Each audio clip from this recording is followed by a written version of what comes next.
Good afternoon and good morning. Welcome to today's conference, Building Hydrogen Corridors in the Pacific West for a Carbon Neutral Future. This program is hosted by the New Energy and Industrial Technology Development Organization and the Japan External Trade Organization. My name is Taku Yamashita, Chief Executive Director of JETRO San Francisco. I will be your MC for today. This event is a two-part program on how Pacific West states and provinces approach hydrogen in their clean energy policies and how the Japanese industry is partnering with the local sector to build transportation and the power infrastructure centered around hydrogen economy. In session 1 today, we will hear from distinguished guests and speakers about policies and actions that Pacific West governments are using to lay the foundation for a clean energy future with hydrogen. We will also hear about national policy frameworks on hydrogen in both the US and Japan. In session 2 on December the 6th, experts from businesses and organizations in the Pacific West region in Japan will address private sector challenges and opportunities for building a new clean hydrogen industry. We will also highlight case studies on commercially viable hydrogen projects during session 2. We hope this program gives you a better understanding of the versatility of hydrogen as a transportation fuel and a utility power source. We also hope to provide an opportunity for networking between businesses, industry groups, and governments on both sides of the Pacific. Now, without further ado, I would like to start this program. Please note that we will accept questions from the audience only during the panel discussion scheduled at the end of today's session due to time constraints. To begin with, representatives of NIDO and JETRO, the organizers of this event, will give opening remarks. NIDO and JETRO are non-profit entities organized and managed by the Ministry of Economy, Trade and Industry, a ministry of Japanese government that focuses on economics and industrial development through innovation, technology, and foreign investment. The first speaker is Mr. Shuji Yumitori, Executive Director of NIDO. Mr. Yumitori, the floor is yours. Good evening to everyone in the United States and Canada, and good morning to everyone in Japan. My name is Shuji Mitori, and I am an Executive Director of NIDO. First, I'd like to offer my sincere thanks to the many participants in this webinar. On behalf of the co-organizers of this hydrogen conference, I'd like to say a few words. In holding this event, I'd like to express my sincere gratitude once again to the many high-level government officials, first to those joining us as presenters from the Japan side, Muto Akira, Consul General of Japan in Los Angeles, Mogi Tadashi, Director General, Agency for Natural Resources and Energy, METI, Sone Ichiro, Executive Vice President, JETRO. And as presenters from North America side, Elizabeth Urbaners, Deputy Assistant Secretary for Asia and Americas, U.S. Department of Energy, Kate Brown, Governor, State of Oregon, Jay Inslee, Governor, State of Washington, Eleni Kounalakis, Lieutenant Governor, State of California, Bruce Ralston, Minister of Energy, Mines, and Low Carbon Innovation, Province of British Columbia, as well as to the many leading figures from companies and research institutes in the United States, Canada, and Japan, who will give us thought-provoking presentations from their perspectives. NIDO is Japan's government agency that aims to address energy and environmental problems and enhance industrial technology. Since its establishment in 1980, NIDO has promoted R&D in various energy fields to achieve these objectives. NIDO has also contributed to solving energy and environmental issues around the world through international collaborations and projects. Currently, NEDO and GoBiz of California, in collaboration with SDG&E in San Diego, are conducting a demonstration of a redox flow battery developed by Sumitomo Electric Industries Limited. In addition, an EV charger project, which aimed to expand the use of EVs from Monterey to Lake Tahoe since 2016, concluded this February. Furthermore, in North America, with the cooperation of local governments, NEDO has demonstrated technologies of Japanese companies in Hawaii, Texas, and also in Canada. The world now has a common understanding that hydrogen, the theme of this event, is an indispensable energy source for a decarbonized society. Japan is proud of having many leading hydrogen technologies. We believe that we can make a global contribution by implementing these technologies in society as soon as possible. In Japan, NEDO began operating a water electrolysis system with a capacity of 10 megawatts using renewable energy at Fukushima Hydrogen Energy Research Field, constructed in March 2020. In cooperation with overseas countries, NEDO aims to establish an international hydrogen supply chain. We are carrying out a project for marine transportation of liquefied hydrogen between Australia and Japan within this fiscal year. Since last May, we have been demonstrating fixing hydrogen into a chemical substance and transporting it from Brunei to Japan for power generation fuel. In California, NEDO is pursuing two feasibility studies. The first one is to convert the power source of port equipment to fuel cells at the Port of Los Angeles with Toyota Tsusho Corporation. The second one is hydrogen production using waste plastics with JGC Holdings Corporation. Based on the result of Port of Los Angeles study, I'd like to announce that we decided to start technology demonstration project from this year. We recognize that such international cooperation is extremely important to respond to global climate change. We believe that cooperation between the West Coast and Japan, which are practically neighbors and only separated by the Pacific Ocean, will be the key to realize an international hydrogen society.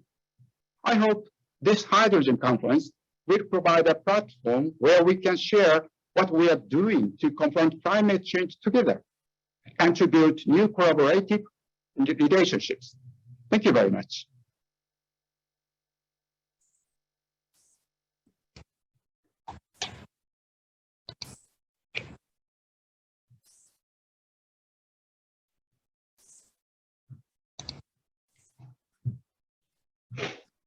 Thank you very much, Mr. Yumitori, for explaining NEDO's work related to hydrogen.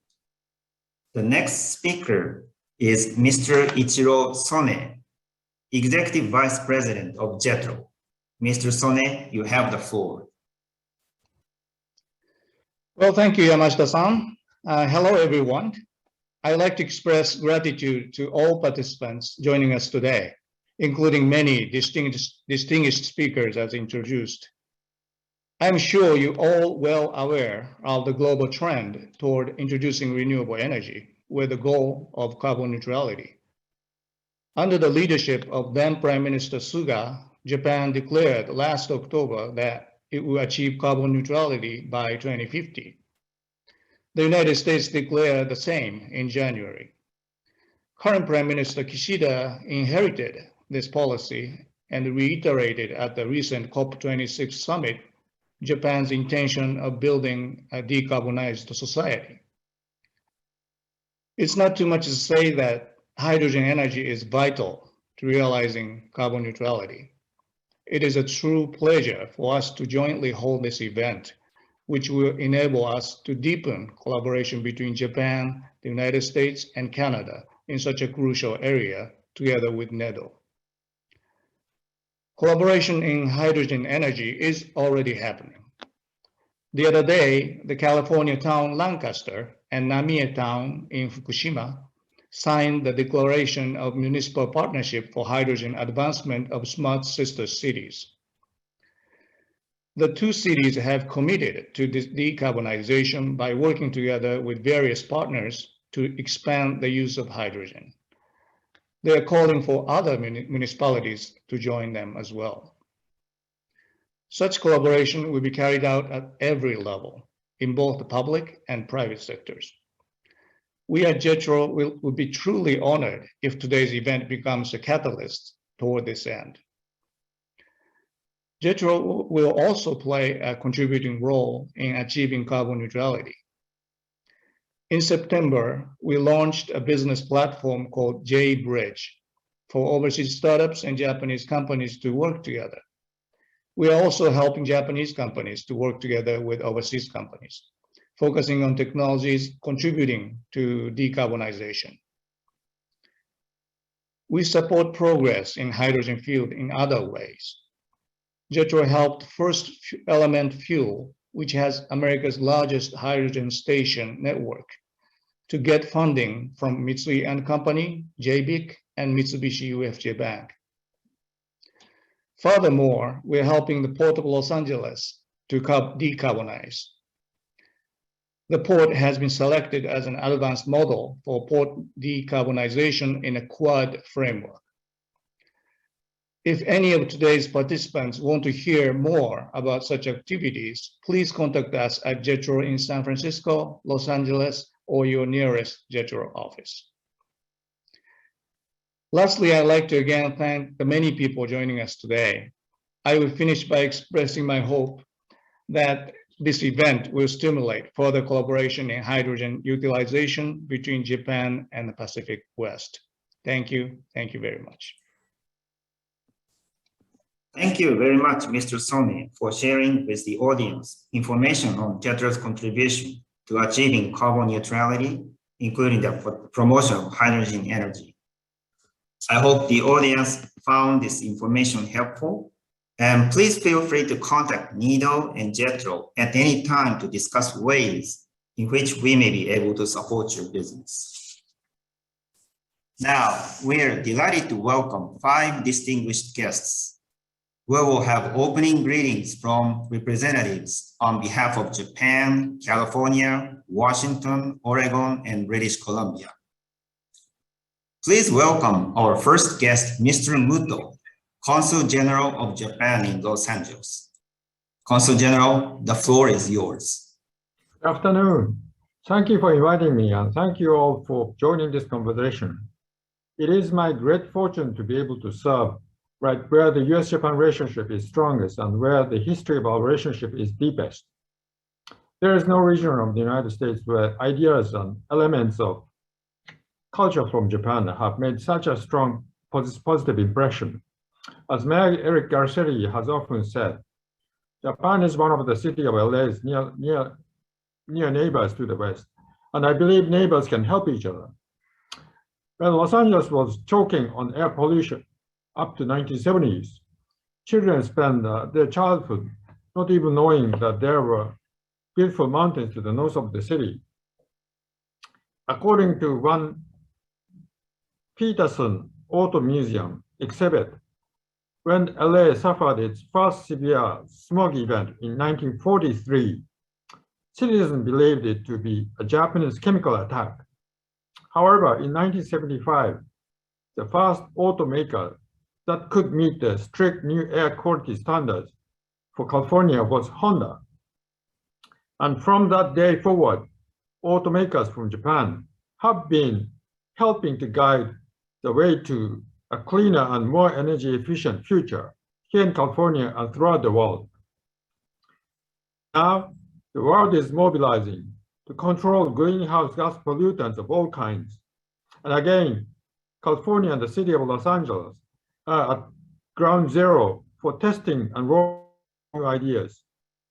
This is where I believe that once again, Los Angeles and California can benefit from some new ideas coming from Japan. And that is the topic of today's discussion, hydrogen society, hydrogen energy. Japan is keenly serious about creating a hydrogen society, and we believe that we have all of the appropriate elements in place. Former Prime Minister Suga declared that Japan will be carbon neutral by year 2050. Current Prime Minister Kishida reiterated this commitment at the recent COP26 summit in Scotland. About $2 billion per year has been earmarked for support of new green technology initiatives in Japan, with hydrogen energy as a centerpiece technology. And we have targeted year 2030 as the start of a hydrogen society in Japan. Japan's efforts on this will be detailed expertly in today's program. But I do wish to send a special message to the city of Los Angeles and to California. I believe that Japan should not build a hydrogen society on its own, and Japan is ready to collaborate. If we work together, we can join forces in building a hydrogen energy industry, perhaps by establishing a hydrogen value chain model with a flagship project at the LA port. And we can work together to promote a hydrogen-related clusters of activities, spreading hydrogen society from Los Angeles to the rest of the United States and beyond.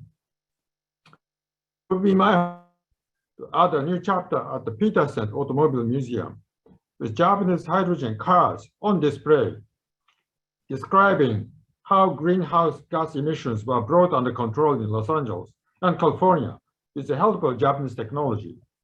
Thank you. Thank you very much again, and please enjoy today's discussion. Thank you so much, Consul General Muto, for your warm greetings. I'm glad that you reiterated the good relationship that Japan and the Pacific West have made and the importance of working together to build a hydrogen energy economy for both ends of the Pacific. Representatives of the 4 US states and Canadian provinces featured here have provided special video greetings for the program today. First, we have a message from Lieutenant Governor of California, Eleni Kounalakis. Hello, I'm California Lieutenant Governor Eleni Kounalakis. It is a great honor to be with you all today and for the opportunity to share California's perspective at this conference. I'd like to begin by thanking our hosts, the New Energy and Industrial Technology Development Organization of Japan and the Japan External Trade Organization. Over the years, NITO and JETRO have been indispensable partners to many California companies and to the state of California.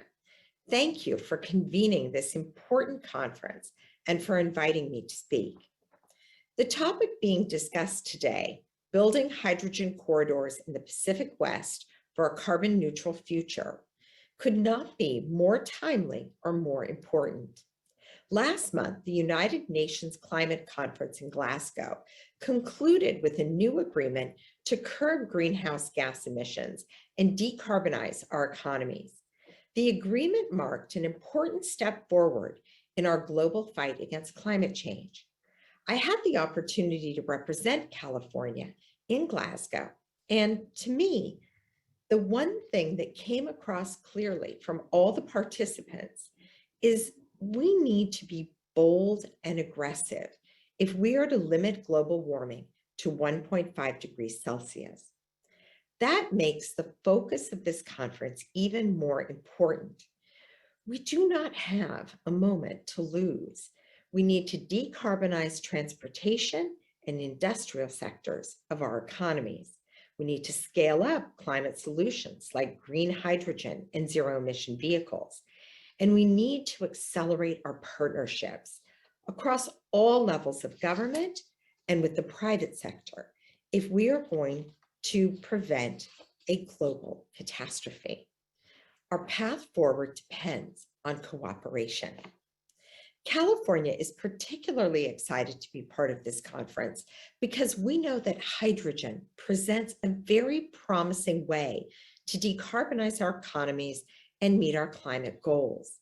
California has set ambitious climate goals, including becoming carbon neutral and powering our state with 100% carbon-free electricity by 2045. And last year, Governor Newsom signed an executive order requiring all new vehicles sold in California to be zero-emission vehicles by 2035. California is working hard to meet these goals by implementing policies and making investments that support the transition to clean energy economy. In our last budget, California invested $15 billion in climate resiliency, including $3.9 billion to accelerate zero-emission vehicle adoption. Those funds will be used to put zero-emission trucks and buses on the roads, to support the necessary electric vehicle and hydrogen fueling infrastructure. Those investments are on top of the over $160 million California has already invested in hydrogen fueling infrastructure. California has the largest concentration of hydrogen fuel cell vehicles in the United States, and that market is likely to expand rapidly as we work to meet our 2035 ZEV goal. I'm also very keen to participate in this conference because California sees tremendous opportunities in developing a deeper partnership with Japan. Japan is already one of California's most valued international partners.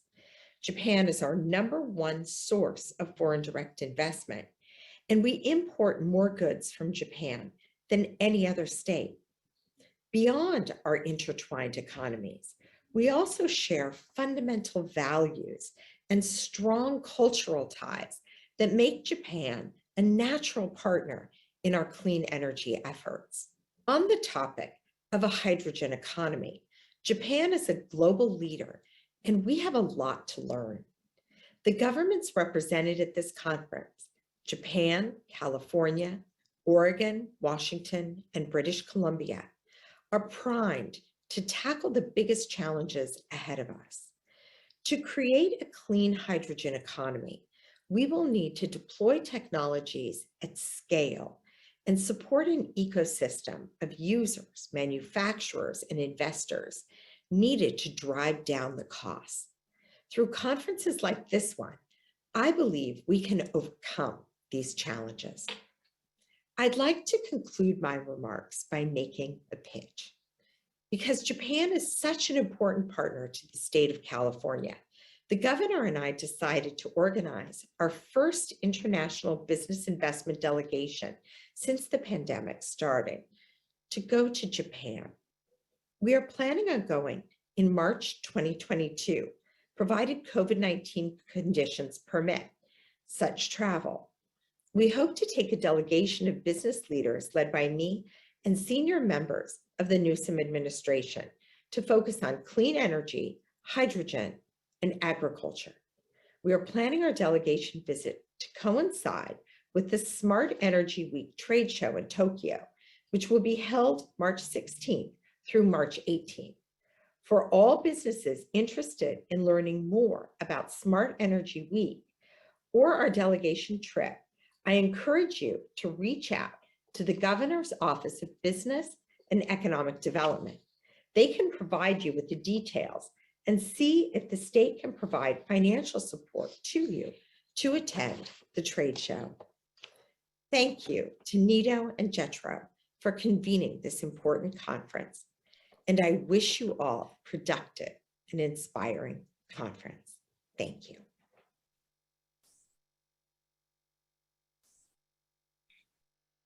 Thank you so much, Lieutenant Governor Kouronakas, for your cordial and informative speech. You explained a solid commitment to decarbonize the economy in California by actively implementing clean energy policies, including hydrogen. You also reiterated the importance of collaborating with Japan in this area. I'm very thrilled to hear you announce that next March, you will lead the first international business investment delegation to Japan since the pandemic started, provided the COVID-19 conditions permit the travel. Hydrogen is one of the 3 focus areas for the trip, Thank you again, Lieutenant Governor Kounalakis. The following guest is Governor Jay Inslee of Washington State. Hi, Governor Jay Inslee here. Hey, thank you to our partners in Japan, NITO and JETRO, for hosting this important conversation about building hydrogen corridors and infrastructure in the Pacific Northwest.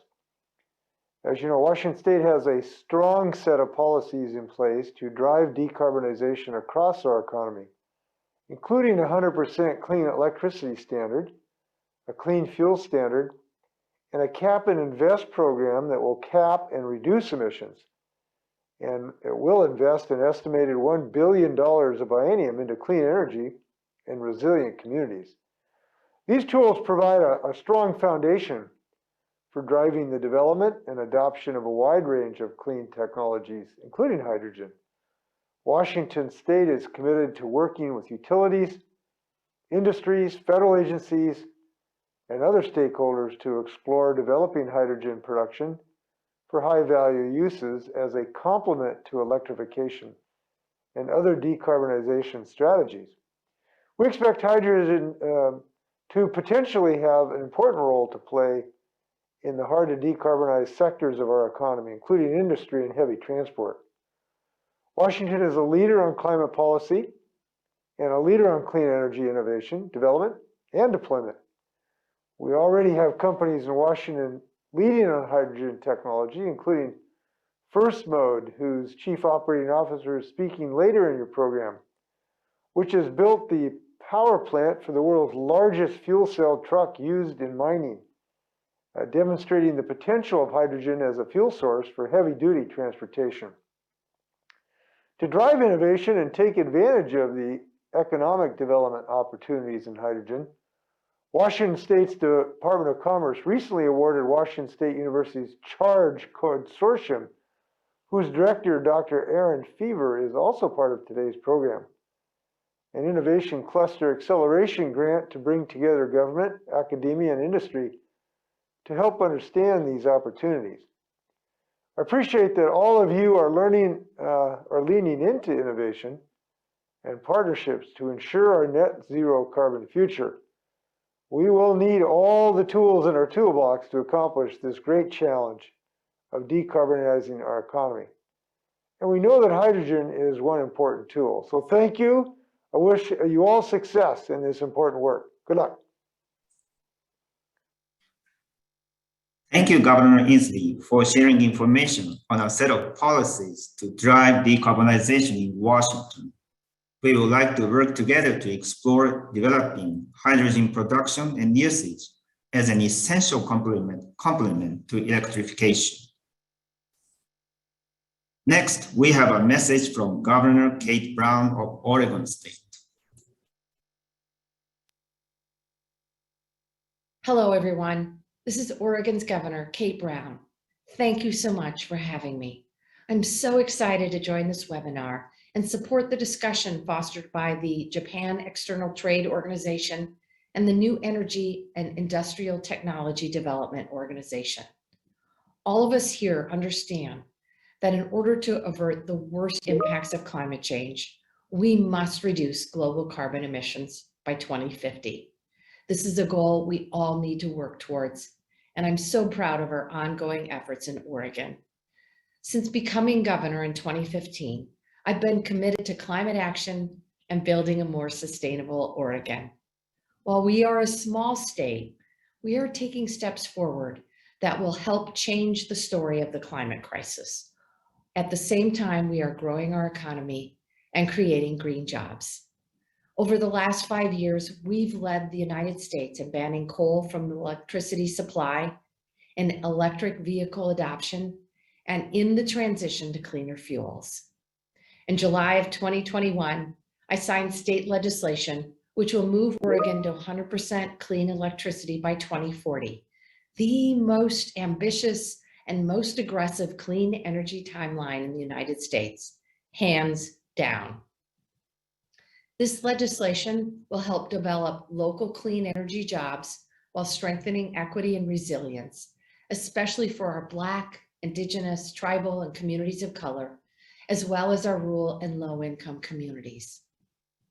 Renewable hydrogen will be a key tool in the toolkit to achieve 100% clean electricity in Oregon, and of course, in the larger global clean energy economy. Hydrogen storage cells and hydrogen-fueled vehicles could be a part of the solution for reducing global carbon emissions while building a more resilient economy. While there are a lot of opportunities to introduce hydrogen into our clean energy economy, it's not yet commercialized in Oregon. Some of the biggest challenges we face are cost, lack of technology, and lack of infrastructure. This year, Oregon passed legislation to direct the Oregon Department of Energy to conduct a study on the potential benefits and barriers of renewable energy in Oregon. This is the first step towards building a hydrogen-enriched society that will help us achieve a carbon-neutral future and create jobs in the 21st century clean energy economy, all the while ensuring that the economic, environmental, and health benefits of our clean energy economy reach all Oregonians, especially those who've been disproportionately impacted by climate change and pollution. As Oregon starts developing our renewable hydrogen program, we look to Japanese industries to help us build the infrastructure needed for a hydrogen economy. As we know, climate change knows no borders. We must act collectively to address this crisis immediately, working together with our global partners, particularly those in Japan, to create a better, cleaner future. Thank you so much. Thank you, Governor Brown, for sharing the ambitious goal of 100% clean electricity by 2040. Thank you also for placing your expectations on Japanese industries to help build the infrastructure for the hydrogen economy in Oregon. The final guest is Mr. Bruce Ralston, Minister of Energy, Mines, and Low Carbon Innovation, Province of British Columbia.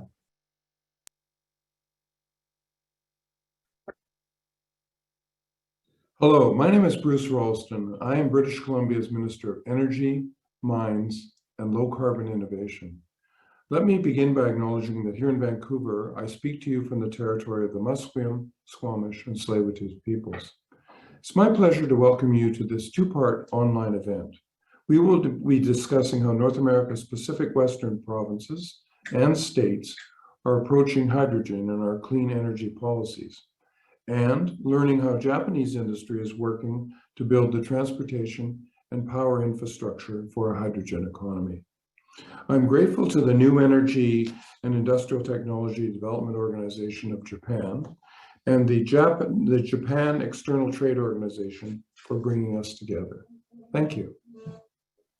And thank you also to the esteemed leaders from California, Oregon, and Washington states. It is a great pleasure to work on these important matters with you.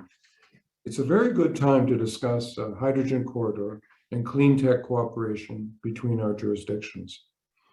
Our province's Clean BC pathway to a clean energy future is not just for British Columbia, but for the entire planet. The government of British Columbia has worked hard for years on real policy and real action to reach our legislative GHG reduction targets and net zero by 2050. British Columbia is also already recognized as a global leader in hydrogen and fuel cell research and development. For example, over 50% of Canada's hydrogen and fuel cell companies are here in British Columbia, and our province accounts for about 60% of research investment in hydrogen and fuel cell development. There are approximately 35 hydrogen projects currently proposed or under construction in the province, and the number is growing. At present, these projects represent over $3 billion in proposed investment in British Columbia. Many are relatively small or medium-sized projects to provide local hydrogen supply or solutions, but some are major world-scale projects with potential international scope. So it's safe to say we are serious about hydrogen being a big part of our Clean BC future, and we're backing our innovative approach with dollars. For example, this year, the government of British Columbia, the government of Canada, and Shell Canada each committed $35 million to a new Centre for Innovation and Clean Energy, collaborating to decarbonize the economy and scale up clean energy, including low carbon intensity hydrogen. As the Minister of Energy, Mines and Low Carbon Innovation, my duty is to advance economic opportunities for all British Columbians that reduce emissions and promote our shared climate goals. As we face the challenge of providing reliable energy solutions while transitioning away from fossil fuels, hydrogen will be a crucial pathway for the decarbonization of essential and often high emission sectors where direct electrification is not possible. This past July, the province released our first hydrogen strategy that will guide the development of British Columbia's hydrogen economy. The strategy clarifies how we will support and promote the development of hydrogen in British Columbia, with 5 key objectives and more than 60 supporting policy actions over the next 10 years that will see us unlock hydrogen's potential and become a world-leading hydrogen economy by 2050.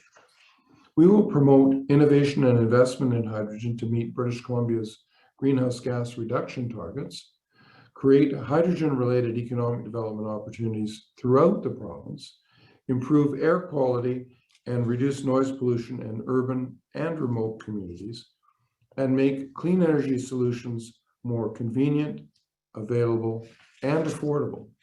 And finally, work towards fulfilling British Columbia's commitment under the Declaration on the Rights of Indigenous Peoples Act. Let me conclude by saying we are fully committed and on the road to net zero by 2050.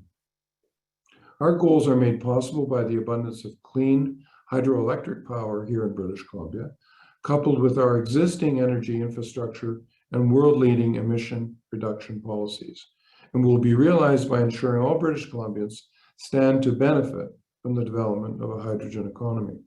As we look forward with optimism to our post-pandemic economic recovery, we must seize the opportunities provided by innovation.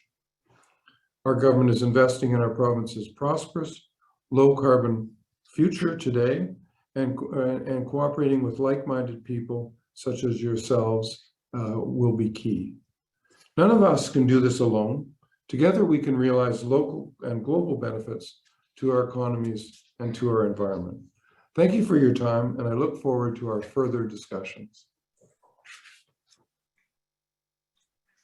Thank you so much, Minister Ralston, for the greeting.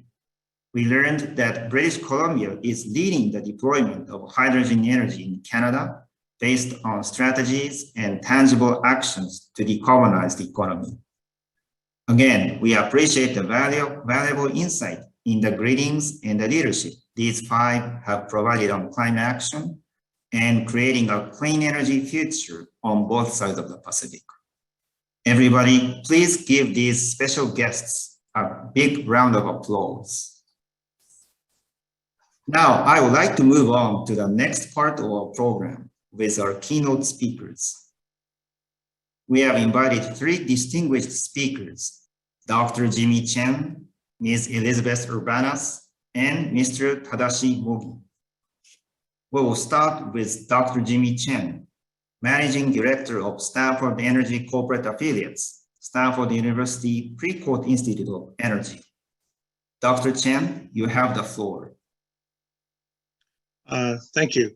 Good afternoon, and to our attendees in Japan, good morning.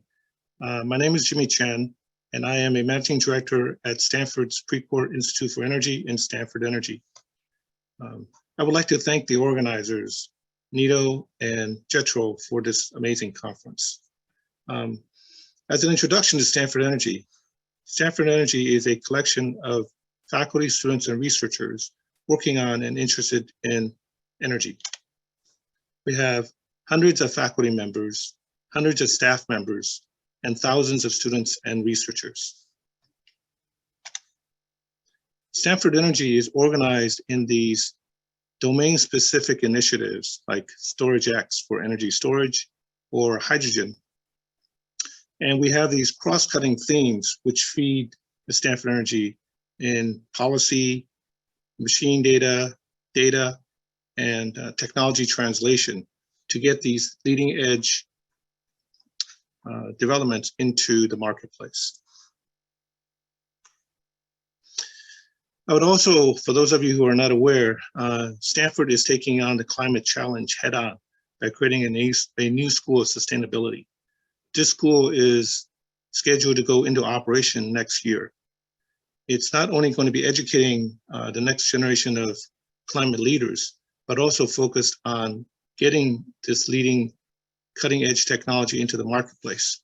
So as part of the new school, we will actually be working very closely with our external partners, as well as creating a sustainability accelerator. So let's move on to hydrogen. So hydrogen has many attractive features. It's an existing commodity gas with 70 to 80 million tons per year produced and consumed around the world. It's also closely integrated into the energy systems for both our grid and our natural gas infrastructures. Its applications cut across sectors, from existing applications in refining oil and gas to chemicals for ammonia to make fertilizers. Finally, if you are actually able to generate this hydrogen in volume with low carbon processes, hydrogen can play an enormous role in decarbonizing our climate. Okay, so if we take a look at hydrogen right now, as I mentioned earlier, there's about 70 million tons produced per year, most of it from natural gas. The electricity, electrolysis of hydrogen right now is only a small part, but this is part of the opportunity. If you were able to ramp up electrolysis of water to make clean hydrogen and use clean electricity to do that, and you're able to capture the CO2 from natural gas processes, you can make a big impact on making green hydrogen, which is used to make refining of oil and gas, as well as our fertilizers. Also, the application for transportation right now is very small, but can grow dramatically. And if it's fed all by green hydrogen, it can make an enormous impact. Okay, let's move on to the opportunities in our Pacific states, California, Oregon, and Washington. As you can see, the population of California at almost 40 million is the most populous state in the country. California also has the most land vehicles in the country. Finally, California has 3 of the biggest ports in the country: the Port of LA, the Port of Long Beach, and the Oakland Port. So I would like now to talk about 3 hydrogen opportunities: transportation, power, and the ports.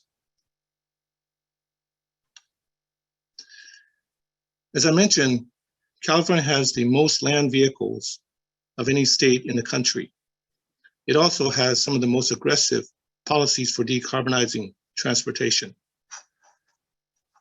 For light duty vehicles, the goal is to have 5 million zero-emission vehicles by 2030. There are similar policies in place for buses. After 2030, you can no longer buy a diesel bus. It also has similar legislation for trucks. This will dramatically shape the landscape of transportation in California and have an enormous impact, as transportation is the largest greenhouse gas emitter in California. Moving on to power. So California has some of the most aggressive policies for decarbonizing electricity. By 2030, 60% of our electricity has to be renewable. And by 2045, 100% has to be zero carbon electricity. This presents unique challenges and opportunities, as most of the renewable generation is intermittent.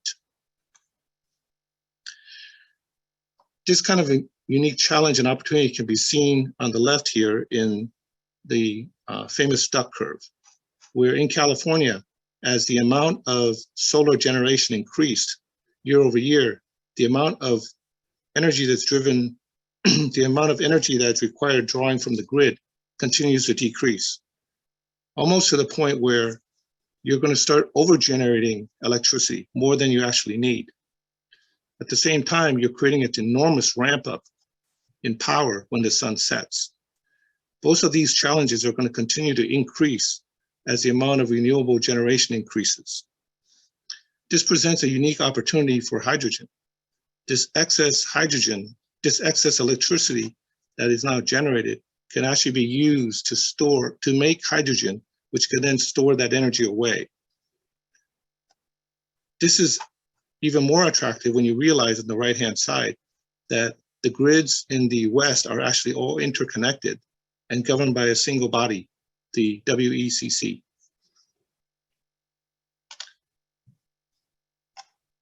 This is exactly the thinking when you looked at Utah's Intermountain Project, which has a goal of generating hydrogen with renewable electricity, and then storing it in its cell caverns, and then supplying on-demand dispatchable energy to the region as well as to California to meet its aggressive decarbonized electricity goals. Now let's turn our attention to the other opportunity, which is in the ports. As I mentioned, California has 3 of the biggest ports in the country. The Clean Air Action Plan, which is in place, looks at decarbonizing these port operations to comply with California's greenhouse gas emission goals. And hydrogen has a unique opportunity there in its heavy duty equipment and trucks.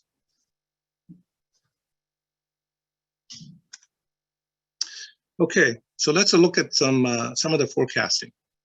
So if we were to look at forecasting, right now the Hydrogen Energy Fuel Cell and Hydrogen Energy Association did a forecast where they looked at the hydrogen demand.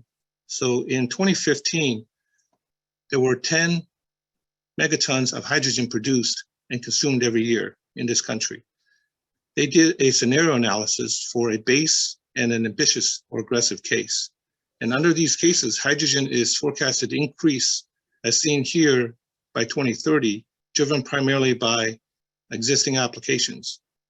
And by 2050, the demand is predicted and modeled increase dramatically, driven primarily by new applications in transportation, commercial, residential, and industry. If we now look at the forecasting for jobs and revenue, they're forecasting by 2030 for the ambitious scenario, 140 billion in revenue and 700,000 new jobs created by hydrogen economies. By 2050, they're predicting 750 billion in revenue and 3.4 million jobs. Okay, I'd like to now draw attention to what we're doing here at Stanford. So here at Stanford, 2 years ago, we started building a hydrogen community driven and sponsored by 3 Stanford Energy programs, the SECA program, the Natural Gas Initiative program, and SunCat. And we nurtured and built this community both internal and externally by creating workshops, educational opportunities, and supporting seed fund research. The interest and response has been overwhelming. Currently, we're fortunate to have over 30 faculty members throughout the university working in the hydrogen space, everything from production, storage and distribution to utilization. So our community is interested in the complete value chain of hydrogen. As an example of this research, I now would like to discuss the collaboration between Stanford and AC Transit. For those of you who don't know, AC Transit is one of the largest bus-only munis in California. And in order to comply with the policy of zero-emission buses, all buses from 2030 on be zero emission, AC Transit was evaluating these various kinds of buses. It's worth noting as a backstory that by 2024, 25% of new buses have to be zero emission, which is just around the corner, 2 years away. So these munis throughout California right now are actively looking at what are the options for zero emission buses? How do they compare? What are the trade-offs? What's the infrastructure cost, operation, maturity? All these types of questions that they're wrestling with in real time to be able to comply with these mandates. So Stanford collaborated with AC Transit to look at 5 different kinds of buses: diesel, diesel hybrid, battery electric, and 2 kinds of fuel cell electric buses. And we had 5 buses of each flavor by the 5x5 study. These buses were driven by the same drivers over the same routes, so we could easily facilitate an apples to apples comparison. As you can see there, this allowed us to compare these buses along operational, financial, and environmental metrics. If you're interested in more information about this study, the report is on the Stanford Energy website or the AC Transit website. Finally, as I mentioned, the interest to participate in Stanford's hydrogen community has been overwhelming from around the world. So much so that next year we're going to create a dedicated hydrogen program, the Hydrogen Initiative, that we plan to launch in May of next year. As I mentioned, we're interested in the complete hydrogen value chain, and we already have 5 companies that have signed up to be founding members of this new initiative, and we have 2 more on deck. So thank you very much for your time, and I look forward to a fantastic opportunity in the years ahead with hydrogen. Thank you.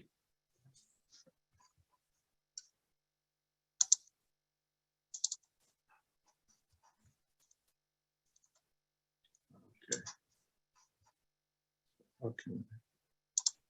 Thank you very much, Dr. Chen. You have laid down the potential of hydrogen as a clean energy source in the Pacific West. You also introduced us the initiatives of Stanford University. Our next speaker is Ms. Elizabeth Urbanas, Deputy Assistant Secretary for Asia and the Americas, U.S. Department of Energy. Ms. Urbanas, the floor is yours.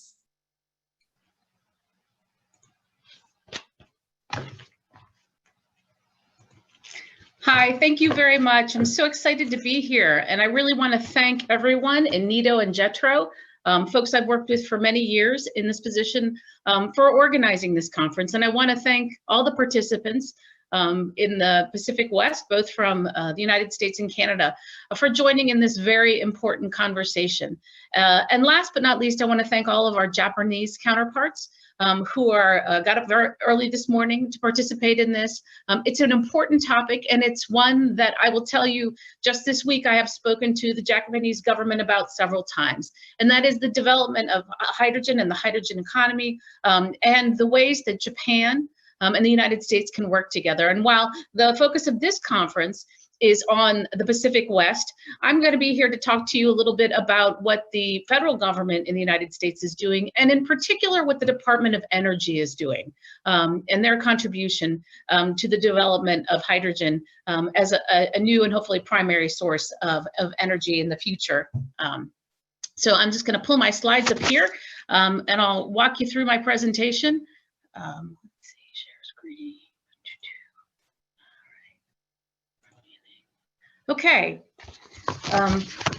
First, I just want to note that the United States government has set out ambitious goals for putting our country on track towards cutting carbon emissions in half by the end of the decade, reaching 100% clean energy electricity by 2035 and achieving net zero emissions by 2050.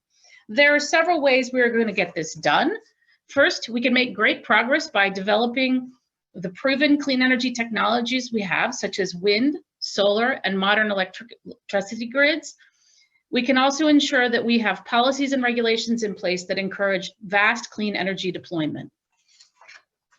However, these technologies and policies alone can't get us all the way to our goals. We also have to innovate and build our way to new solutions. And that's the role of the Department of Energy when it comes to energy in particular. And here is where clean hydrogen has a significant role to play. At the US Department of Energy, we have launched our Energy Earthshot initiatives, a series of ambitious goals all aimed at moving next generation clean energy technologies from the lab to the field and on to the market. We announced the first of our Earthshots back in June, our one in one hydrogen shot. That means that we have a goal of achieving $1 for 1 kilogram of hydrogen in 1 decade. That's an 80% reduction from today's costs. And I want to stress that this goal is for clean hydrogen. This means hydrogen produced from low carbon sources such as renewables, CCUS, or nuclear power. Using this as a baseline, DOE will be working with EPA and other stakeholders in the coming weeks and months to develop a clean hydrogen production carbon intensity standard, which will clearly quantify and qualify what constitutes clean hydrogen, and this is important. Hydrogen can only be part of the solution if it is displacing unabated fossil fuels, not being derived from them. If we can achieve this ambitious goal, hydrogen will be cost competitive and will have a significant role to play in our energy economy. We will be able to use hydrogen to decarbonize industrial manufacturing, to refuel hydrogen fuel cell trucks and make alternative low carbon fuel for planes, to produce clean ammonia and other chemicals, to create longer duration storage, and so much more, as we've heard from other speakers already. If we can achieve this ambitious goal, hydrogen will be cost competitive and will have a significant role to play in our energy economy. We will be able to use hydrogen to decarbonize industrial manufacturing, and as clean hydrogen costs come down, the practical uses for it will go up. At $5 per kilogram today, hydrogen can be competitive for use in heavy duty vehicles and forklifts, which we see quite commonly in the US. But if we can bring that cost down to $3 per kilogram, we would have a significant market for sustainable aviation fuels. At $2 per kilogram, ammonia becomes competitive. Then at $1 per kilogram, which is our goal, we will unlock the full market potential for clean hydrogen, including use in steel making, introduction of hydrogen into gas infrastructure, and hydrogen for energy storage. So this is our goal for hydrogen, and believe me, I know it's ambitious. The question in front of us now is, how do we reach it by the end of the decade?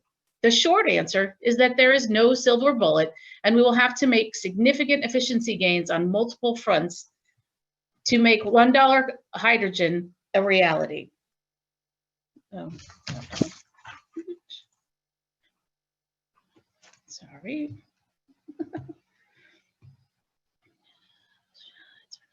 I'm sorry that my slides aren't being shared. I just got the note on that. Let's see. Entire screen.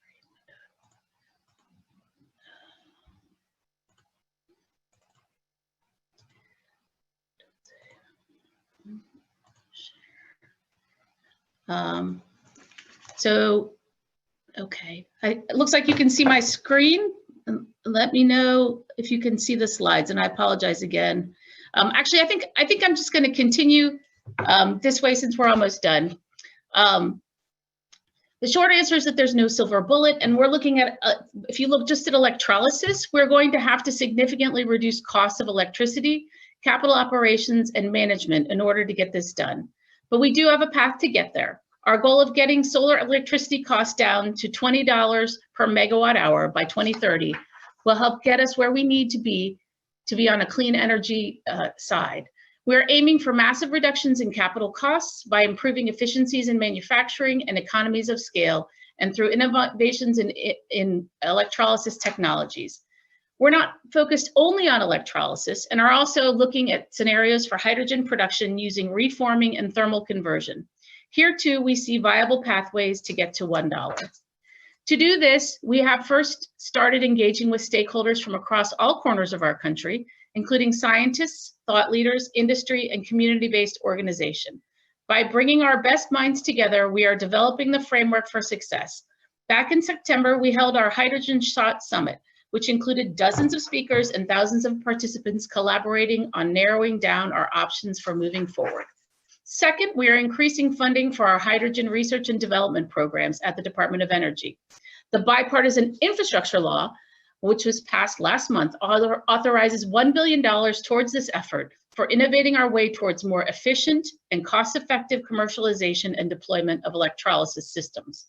The law provides another $500 million for research and development on building a clean energy domestic supply chain, including optimizing manufacturing technologies and increasing the reuse and recycling of hydrogen technologies.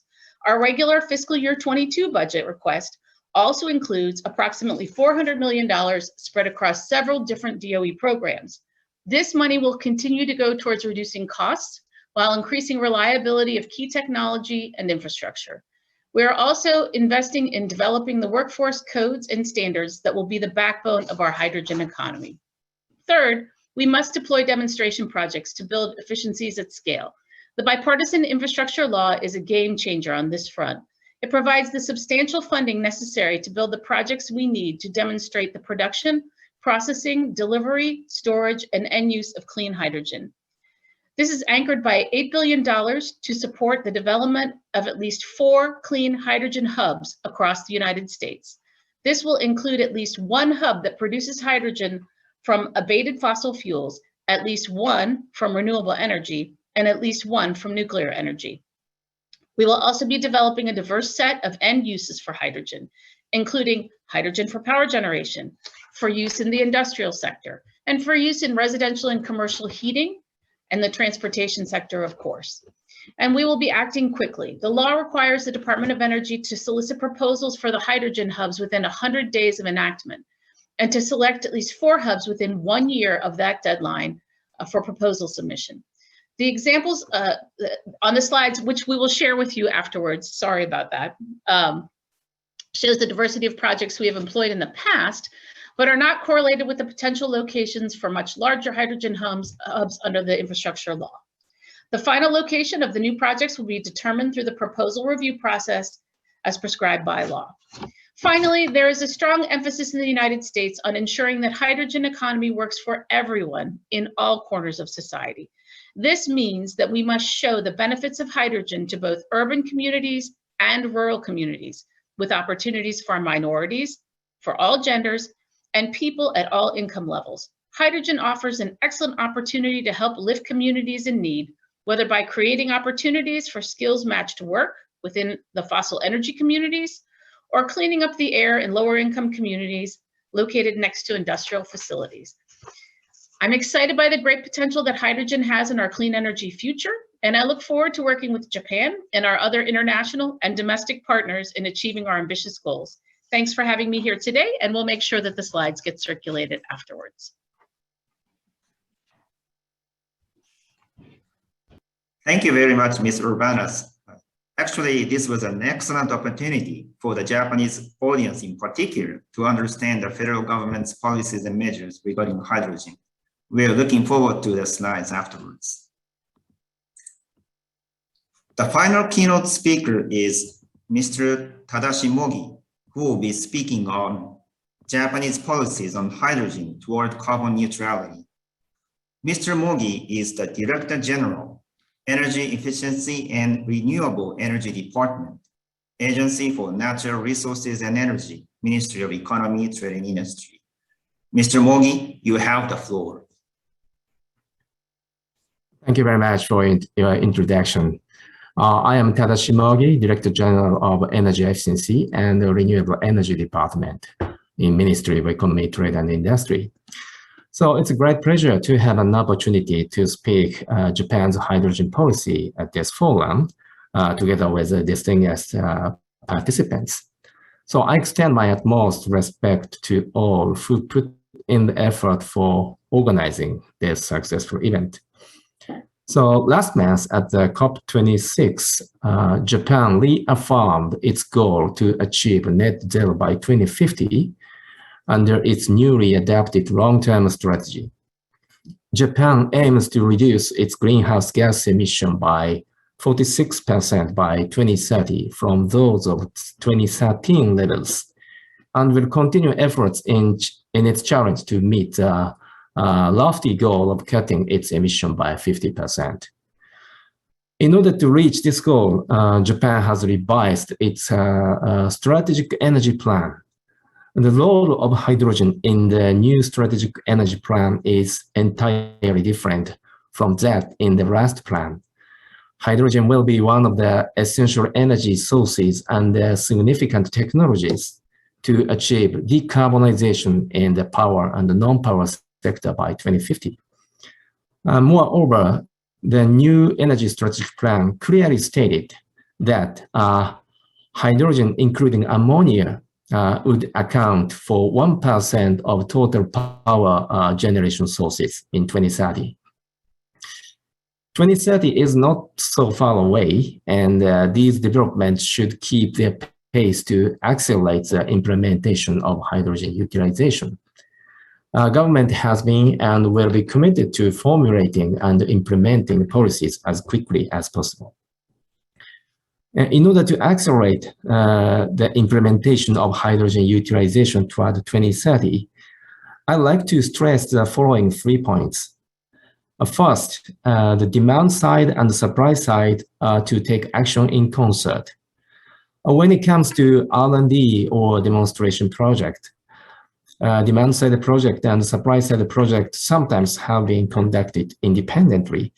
However, in the implementation phase, it is necessary to carry out comprehensive demonstration from hydrogen production to hydrogen transportation and hydrogen utilization based on practical use cases.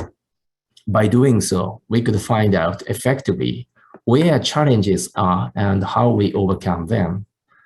And second, Japan should create a world-class role model of hydrogen utilization, hydrogen technologies, and the related industries. Although Japan accounts for 3% of world's energy consumption, creating the advanced role model will contribute to decarbonization, not only in Japan, but in the world as well. Next week, Japan and US will launch the Clean Energy and Green Growth initiatives. In this initiative, we would like to discuss how we deploy hydrogen collaboratively with sharing the knowledge and the experiences from several hydrogen projects in both sides. And third, the Green Innovation Fund, known as the GI Fund in Japan, is to be fully utilized in order to create technologies and models that benefit the world. GI Fund was established by the Japanese government this year. It has totally 2 trillion yen, and it provides long-term support for R&D and implementation projects planned by companies which are committed to carbon neutrality by developing cutting-edge and competitive technologies. Several hydrogen projects have already started with funding of GI Fund. In order to accelerate hydrogen projects, we are going to utilize 700 billion yen in total into the field of hydrogen from GI Fund.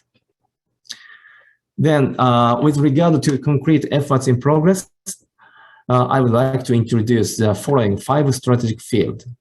Number 1 is water electrolysis technologies and equipment. Number 2 is international hydrogen supply chains. And number 3, power generation. Number 4, mobility. Number 5, industrial utilization of hydrogen as heat sources and raw materials. To start with, as you all realize as well, water electrolysis is a key technology and a key equipment in order to maximize the introduction of renewable energy, such as solar and wind power. And its market will be expanding rapidly worldwide. In order to gain growing market, we will utilize GI Fund, as I mentioned earlier, to facilitate the demonstration project. These projects aims at cost reduction by scaling up the equipment and the development of component technologies such as membrane and so forth, and optimization of the operation system combined with demand side equipment such as boilers or generators. Water electrolysis can store through hydrogen production excess electricity generated by renewables, and enables decarbonization in the non-power sector. So therefore, this technology is essential for decarbonization, especially in Hokkaido, northern part of the Japan, and Kyushu, and the southern part of the Japan, and other potential areas. So now we are planning to support the introduction of water electrolysis combined with the batteries and the submerged direct current cables. With regard to international hydrogen supply chain, it is under consideration to establish a commercial hydrogen supply chain using hydrogen carriers for liquefied hydrogens and MCH. Technological development and extensive demonstration for building large onshore tanks and carriers are planned, aiming to achieve a cost target at 30 yen per 1 cubic meter by 2030. Next, with regard to the area of mobility, a lofty goal of building 1,000 hydrogen stations by 2030 was included in the growth strategy approved by the cabinet in this June. We aim to introduce not only hydrogen fuel passenger cars, but commercial vehicles as well. Now we promote the strategic location of hydrogen stations and technological development toward cost reduction and regulatory reform in integrated manner. In addition to automobiles, technological development for hydrogen power ships and aircraft will be promoted using the GI fund. Lastly, in the industrial sector, we will continue effort, for example, hydrogen reduction steel making using hydrogen instead of coal, and artificial photosynthesis technology, whereby hydrogen is separated from water by sunlight using photocatalyst. And then the hydrogen is combined with the CO2 to produce plastic materials and so on. Hydrogen-based society will never be realized without tremendous efforts. In order to accelerate a hydrogen-based society toward 2030, we will consider revising the basic strategy for hydrogen. In recent years, the momentum toward hydrogen-based societies is increasing. For example, this year, we had a record number of ministers participating in the hydrogen energy ministerial meeting since 2018.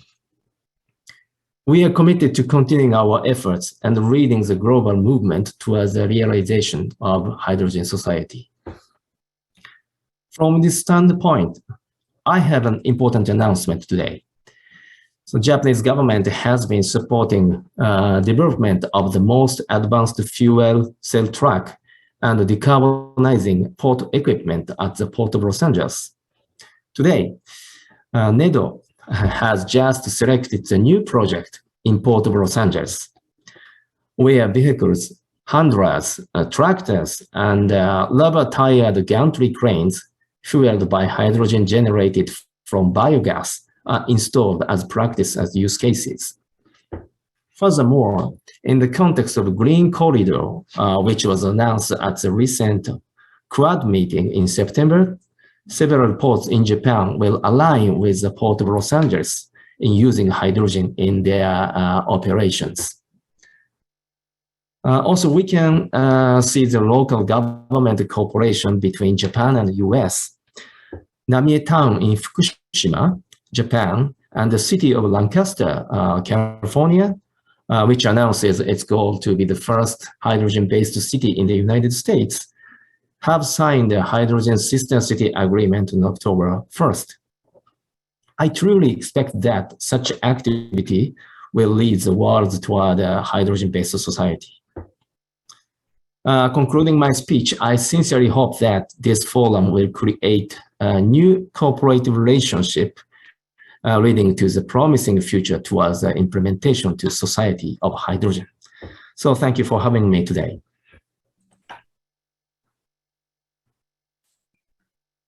Thank you very much, Mr. Mogi, 4-year introduction of Japan's hydrogen strategy, I believe we all have a good sense of the importance that the Japanese government places on hydrogen as a clean energy resource. Again, thank you, Dr. Jimmy Chen, Ms. Elizabeth Urbanas, and Mr. Tadashi Mogi for the wonderful presentations today. Now, I would like to move on to our first panel discussion with state and provincial representatives. They will present clean energy policies and the challenges and opportunities in expanding hydrogen as a resource in their regions. The panel will include a 30-minute discussion and time for audience questions. Before we get started, I would like to explain how to participate in this session. Anyone may submit questions to today's presenters through the question window in the control panel. You may send in your questions at any time during the presentation.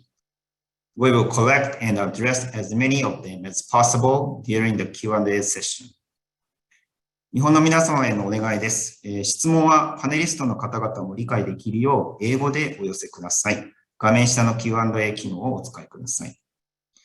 We have invited 4 panelists, Dr. Andrew Mcallister, Commissioner at California Energy Commission, Mr. Brian Young, Director of Economic Development, Clean Technologies Sector at Washington State Department of Commerce, Dr. Jerry Sinclair, DC Innovation Commissioner at Government of British Columbia, and Ms. Rebecca Smith, Senior Energy Policy Analyst, Oregon Department of Energy. The panel moderator is Dr. Aaron Fever, Director, Joint Center for Development and Research in Earth Abundant Materials at Washington State University. So without further ado, I'd like to turn the microphone over to Dr. Fever. Thank you, Tak. Hello, everyone. It's a great pleasure to be here, and I first wanted to thank the JETRO and NIDO teams for organizing this conference. I think it's going to be a really great session, and I look forward to all the collaboration that's potentially going to come out of this. So I wanted to start briefly with explaining a little bit more about JC Dream and Charge, which are a couple of organizations that we're running here in Washington State, and then we'll get on with the rest of the panel. So I'm going to share my screen here. Hopefully that goes well. And my goal here is to briefly share with you the clean energy vision of JC Dream and how that has led to our new organization called Charge.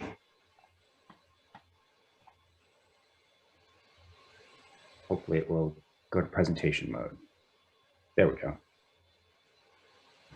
So JC Dream is the Joint Center for Deployment and Research in Earth Abundant Materials, and we focus on the nexus of clean energy, transportation, and critical materials challenges. We're a Washington State-run organization, and so we naturally put a focus on the energy sector in Washington State. Just like much of the rest of the world, Washington State has power that comes from electricity in the power grid, liquid fuels, things like gasoline, diesel, and jet fuel, and gaseous fuels, which up until now have primarily been natural gas. And this fuels pretty much everything we have going on. We are fueling our transportation sector primarily through those liquid fuels. We're fueling a lot of industry and built environment with natural gas. And of course, in Washington State, we have a phenomenal power grid, which is actually already about 95% carbon free. We're blessed in this state with a large number of hydroelectric assets, as well as abundant wind and solar installations. Now that's great, and we are aggressively moving forward to try to decarbonize our transportation sector and the built environment with this clean power grid as quickly as we possibly can. But we're still heavily dependent on fossil fuels, and currently those emissions are being emitted as CO2, which is a problem we aim to solve with some new technology related to hydrogen and e-fuels. So what we're trying to do here is create closed carbon loops.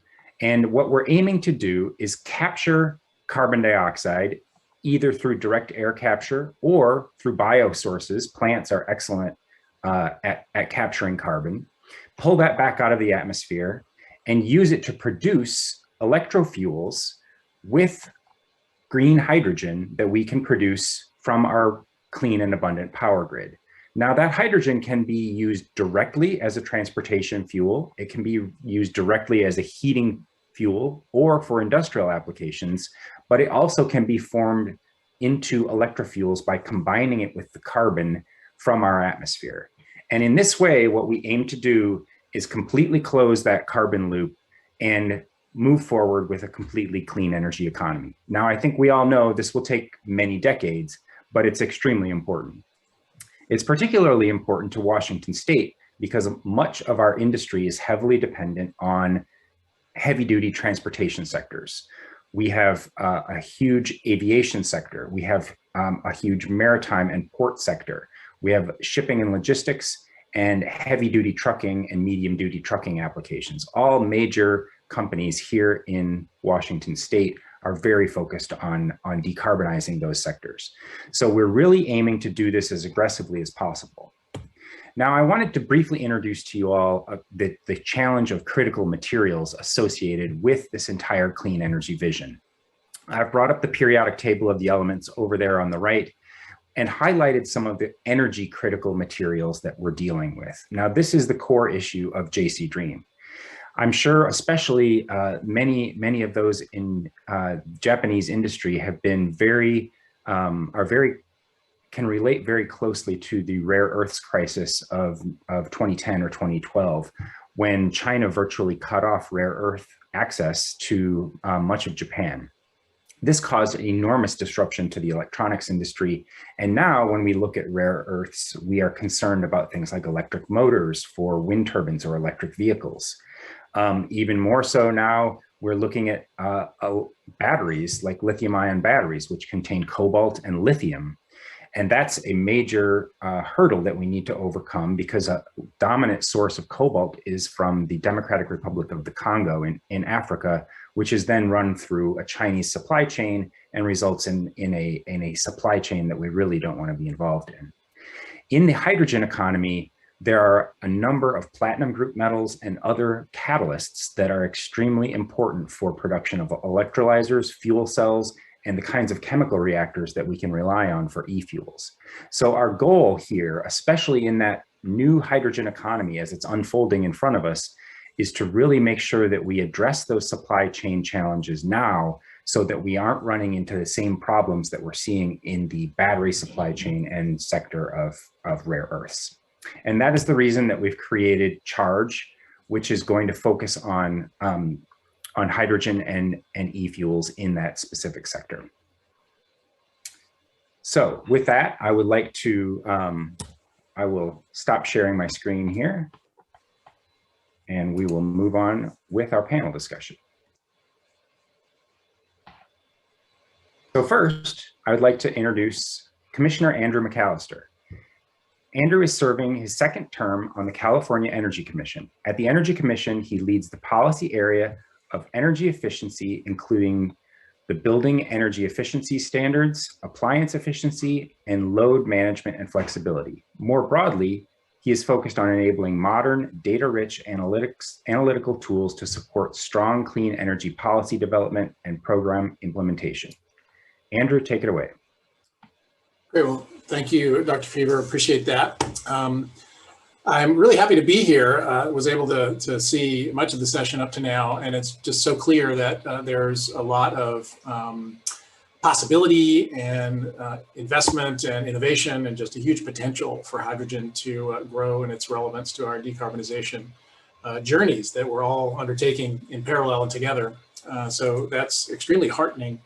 And I want to just point out, I guess, that really what we're talking about is not just energy policy. It's actually industrial policy. It really is the big infrastructures that our society invests in, and that does take government. Necessarily, it takes government leadership as well as large quantities of private investment. And I think hydrogen is certainly fits within that overall characterization of a shift in industrial policy. And that term is a little bit outdated, but I think it's coming into a new awakening, actually, as we really have to respond to the urgency of climate change in a way that really does take muscular collaborations from all sectors of society. And so just as by way of, a big idea to start with,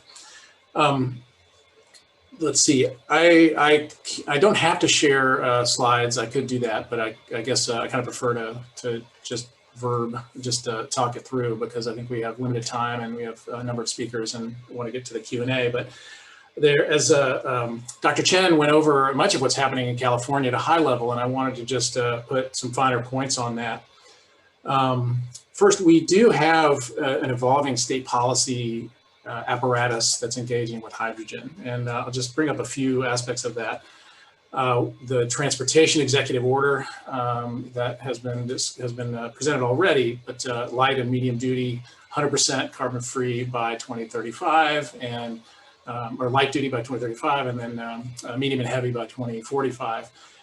That is a huge market mover, as California is the 5th largest economy, has tens of millions of vehicles that will be affected by this. So that is a big deal, and it's not only going to affect all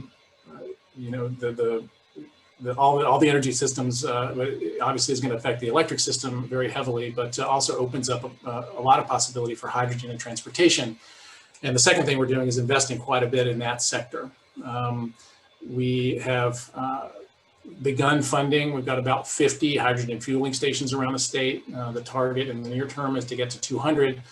And working with the OEMs, the car manufacturers, auto manufacturers, to improve the offerings of the actual vehicles. And so I think that's an obvious place to start building the hydrogen economy. We're also investing in projects, marina, ports, both on land and maritime applications, as well as aviation. And so we're funding some projects, demonstration projects, and beyond that, and also funding quite a bit of research in those areas of hydrogen.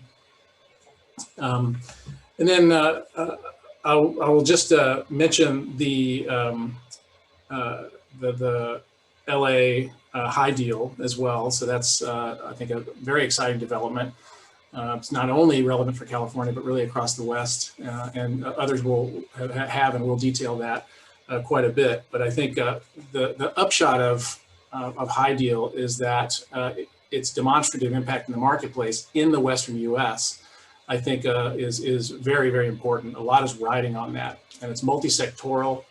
Intermountain obviously is part of the overall Los Angeles plan, and also Los Angeles itself has a large existing ecosystem of off-takers of hydrogen that's multi-sectoral. So it's not just transportation, but it's also industry, it's also power sector, and it's also got a fair amount of existing pipeline infrastructure, oil and gas infrastructure that the idea is to take advantage of that and sort of optimize the transition in a way that is that moves the marketplace, gets costs down, and starts to open new possibilities. And I think that's a very exciting development, and kudos to all the partners in LA that are making that happen.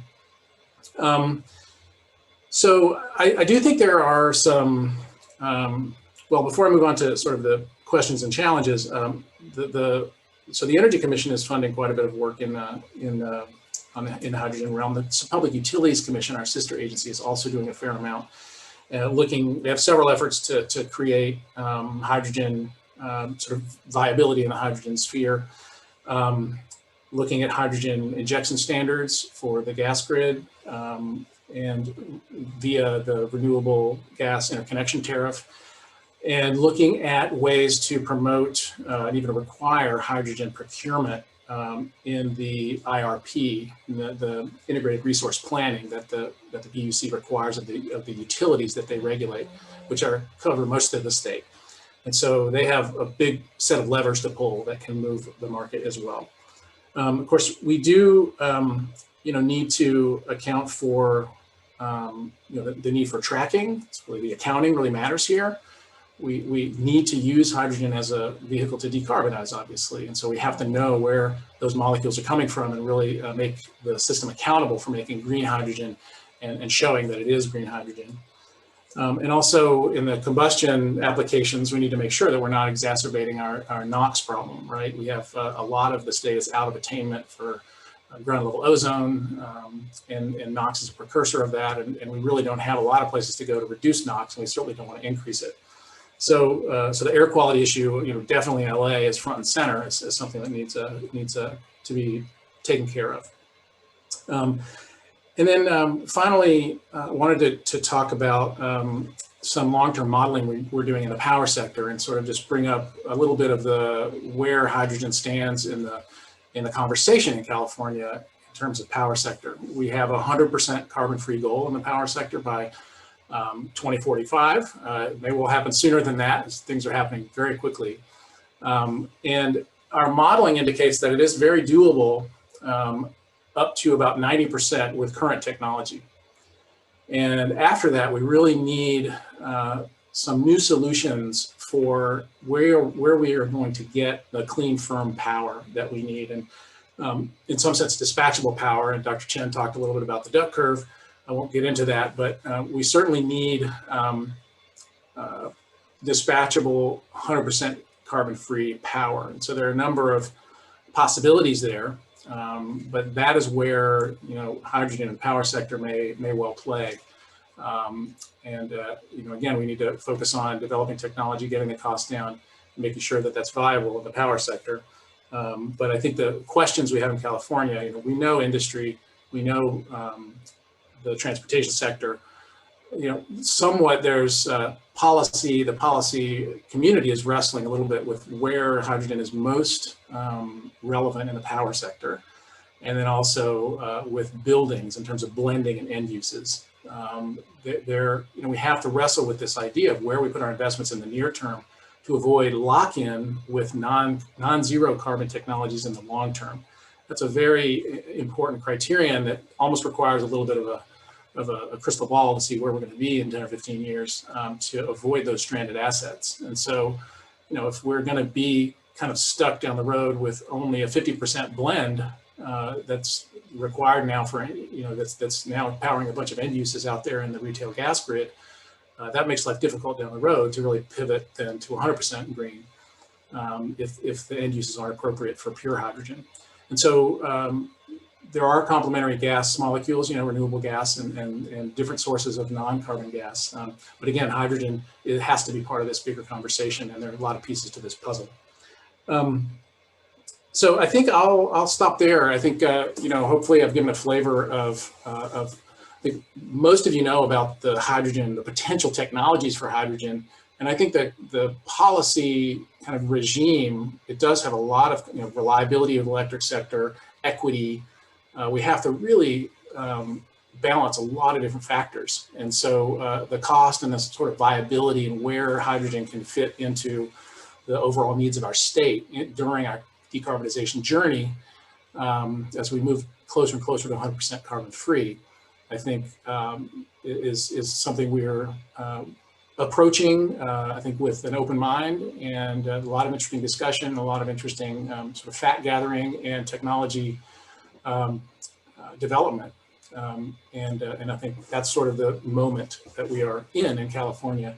And lastly, I'll just wrap by saying we are looking, we're collaborating up and down the coast, absolutely, and with other countries, Netherlands, Germany, Japan, obviously, which really thankful to be here with Jetro and Nido, and looking at those models and the conclusions of the kinds of investigations that are happening across the globe. And I think it's not just in California and across the West, it's also a global phenomenon. And I think we're all going to learn from each other what the solutions are.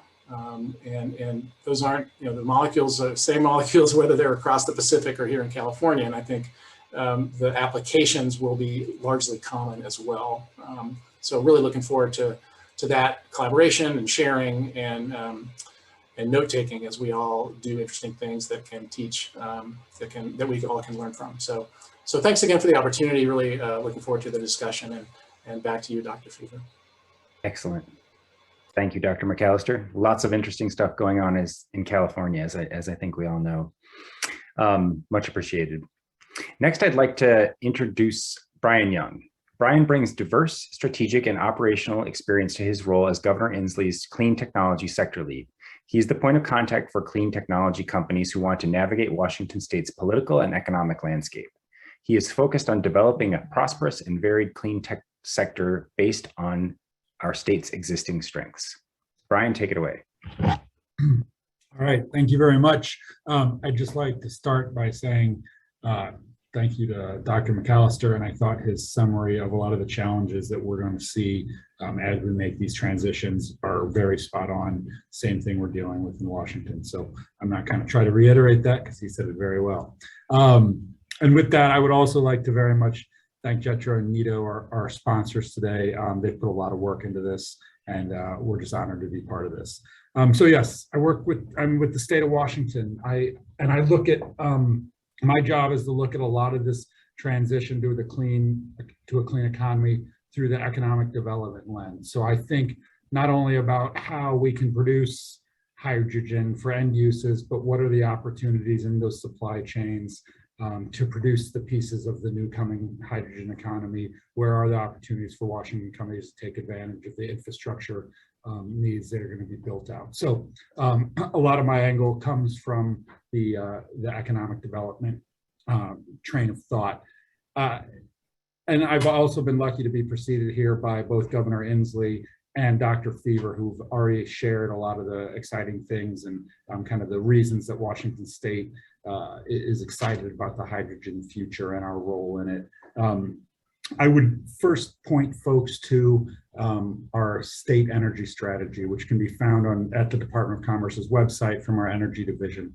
But we have it just came out in beginning of 2021 this year, and really lays out the first steps we're taking over at least the next 5 years to address and start addressing these climate change goals that we have put into place. So Washington State, as Governor Inslee mentioned, has been a very aggressive, especially in the last 4 years, around laws focused on our role in climate change and how we're going to meet our Paris Accord promises. So 100% clean electricity, and that's by 2030, 2045, that has to be no fossil electrons on our grid in use.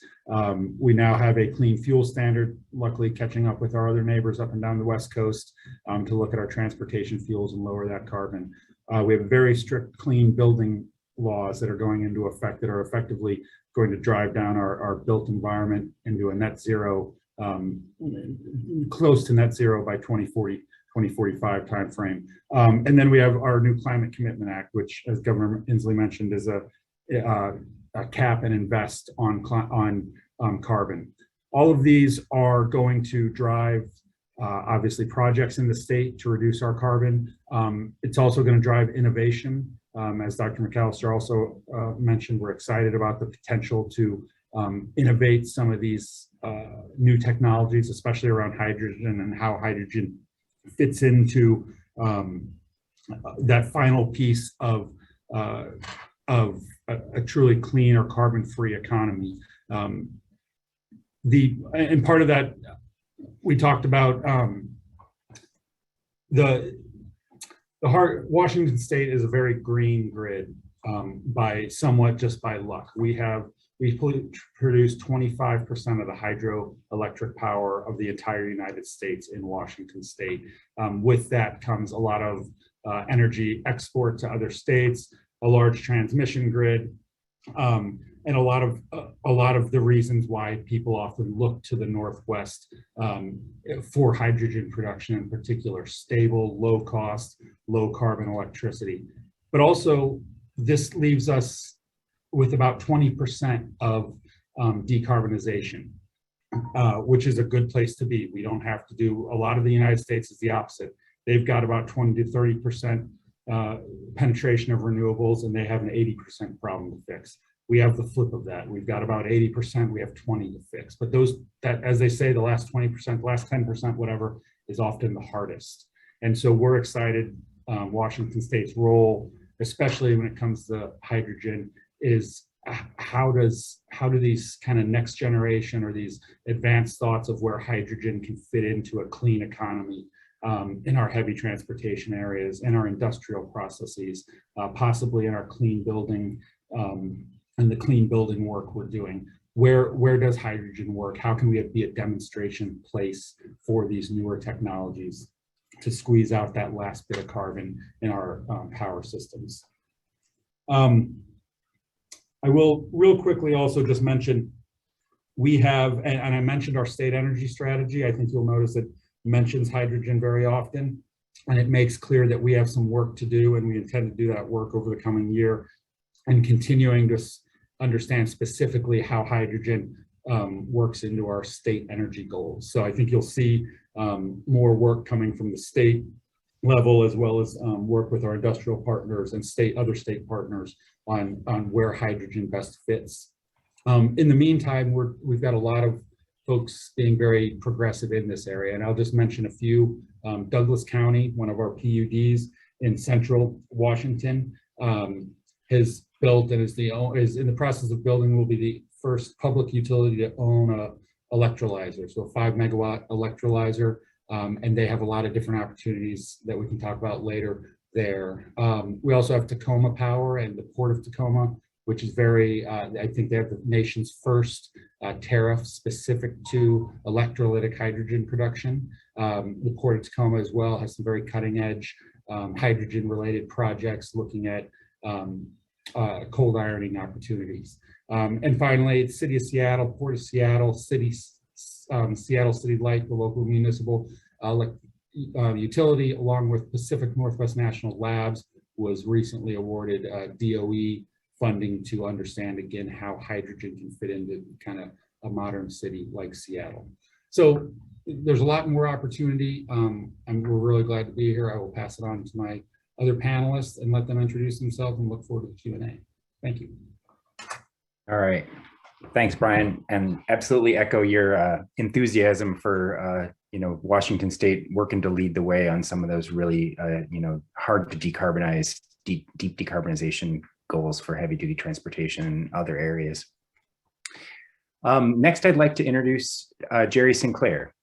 Jerry was first appointed as BC's Innovation Commissioner in July of 2020. She has a breadth of experience in senior leadership positions in the investment capital, digital media, information technology fields. She is also an associate with the Creative Destruction Lab, a nonprofit organization that delivers an objectives-based program to scale up seed stage science and technology-based companies. Welcome, Jerry. Thank you very much. And I'm delighted to be here. I'm going to share my screen. There we go. Hopefully it works. Ah, come on, baby. There. Good and good. So I think that's working. Is that right, everyone? Yep, you're good. Great. Okay. So first of all, let me start off by echoing all of the participants today to thank Nito and Jetro for their sponsorship of this event. And I must say it is rather a creative and innovative event to bring together not only North America and Japan, but not just Canada, but the entire corridor along the Pacific. And so I'm very, very impressed with the ambitious goals to bring us all together, and to especially to our Japanese participants for being up so early and to listen to the speakers today. So thank you very much. So I want to start off by saying I'm the Innovation Commissioner of the province of British Columbia. I've participated, I think, in every piece of the innovation ecosystem. I started off as a university professor. I spun some technology out of my lab at Simon Fraser University in BC, and grew it into a company that was ultimately acquired by Microsoft. So I've raised venture capital. I've been a venture capitalist. I've started accelerators, and I've worked for major industry. So I think I've seen, and I've been in government, and I am in government now. So I think I've seen innovation innovation from all sides now. And I had actually retired after being in the venture capital business for a while, and I thought I was going to have a nice time traveling and writing, but then COVID struck. And so when the BC government asked me, did I want to become the innovation commissioner, I jumped at the chance because I thought I could take my experience and focus on some of the things that concern me most. Number one is how do we apply innovation to the very huge threats of climate change? And secondly, how can we build a very strong and robust innovation economy in our province of British Columbia? So of course, hydrogen is a very key piece of the future of our innovation cluster, our innovation economy in British Columbia. And so I'm going to talk to you about a little bit about our strategic vision, and then something more around the innovation strategy that we have. And I'll be echoing some of Brian's remarks, because we think that it's very, very important for our companies to actually provide the solutions that are going to power the future. So in terms of the strategic vision of British Columbia, we are going to, our strategic vision is very clear. We're going to leverage our significant strengths to become simply a leading hydrogen economy by 2050. And so what are these strengths? Well, as I said, I'm the innovation commissioner, so I'm going to start with our innovation strength. And we are home to world-leading hydrogen fuel cell cluster companies. Vancouver is now being called ZEV City. We have over 70 different companies right now working in the area of zero emission, both hydrogen and electrification. And so it's really great to work with these companies. Like our neighbors, we have abundant low-cost feedstocks. We have an abundance of clean electricity. We've had a carbon tax in place since 2008, and our future plan includes a $170 per ton tax, carbon tax that is going to be phased in over the next 9 years to 2030. We have a low carbon fuel standard, which sets carbon intensity targets that decline each year. We also have significant carbon capture and sequestration potential. In terms of our Clean BC policy, in 2018, we introduced the Clean BC plan, which set out a pathway to achieving BC's climate targets to reduce our greenhouse gas emissions by 40% by 2030. And this was based on 2007 levels. And through Clean BC, we have a world-leading and award-winning suite of policies in support of the production and use of low-carbon hydrogen. Indeed, the Clean BC program for industry won the award for the most creative climate solution at COP26 in Glasgow just a few weeks ago. So some of the Clean BC policies focus on zero emission vehicles, like our neighbors. Again, we're very much committed to 100% of all vehicles purchased in British Columbia being electric, or by 2040. We're reducing diesel use in medium and heavy duty vehicles, including our fleets and ships and trains. We have a target of 15% renewable natural gas by 2030, and our low carbon fuel standard, 20% reduction by 2030. And of course, we have an 80% diesel reduction in remote communities by 2030. And I think I'm associated with the Ministry of Jobs, Economic Recovery and Innovation, and so we're very focused on jobs and economic development, like our previous speakers. And as I mentioned, I was a venture capitalist until recently, and it was very difficult in previous years, almost pre-COVID, to get any investment in clean tech whatsoever.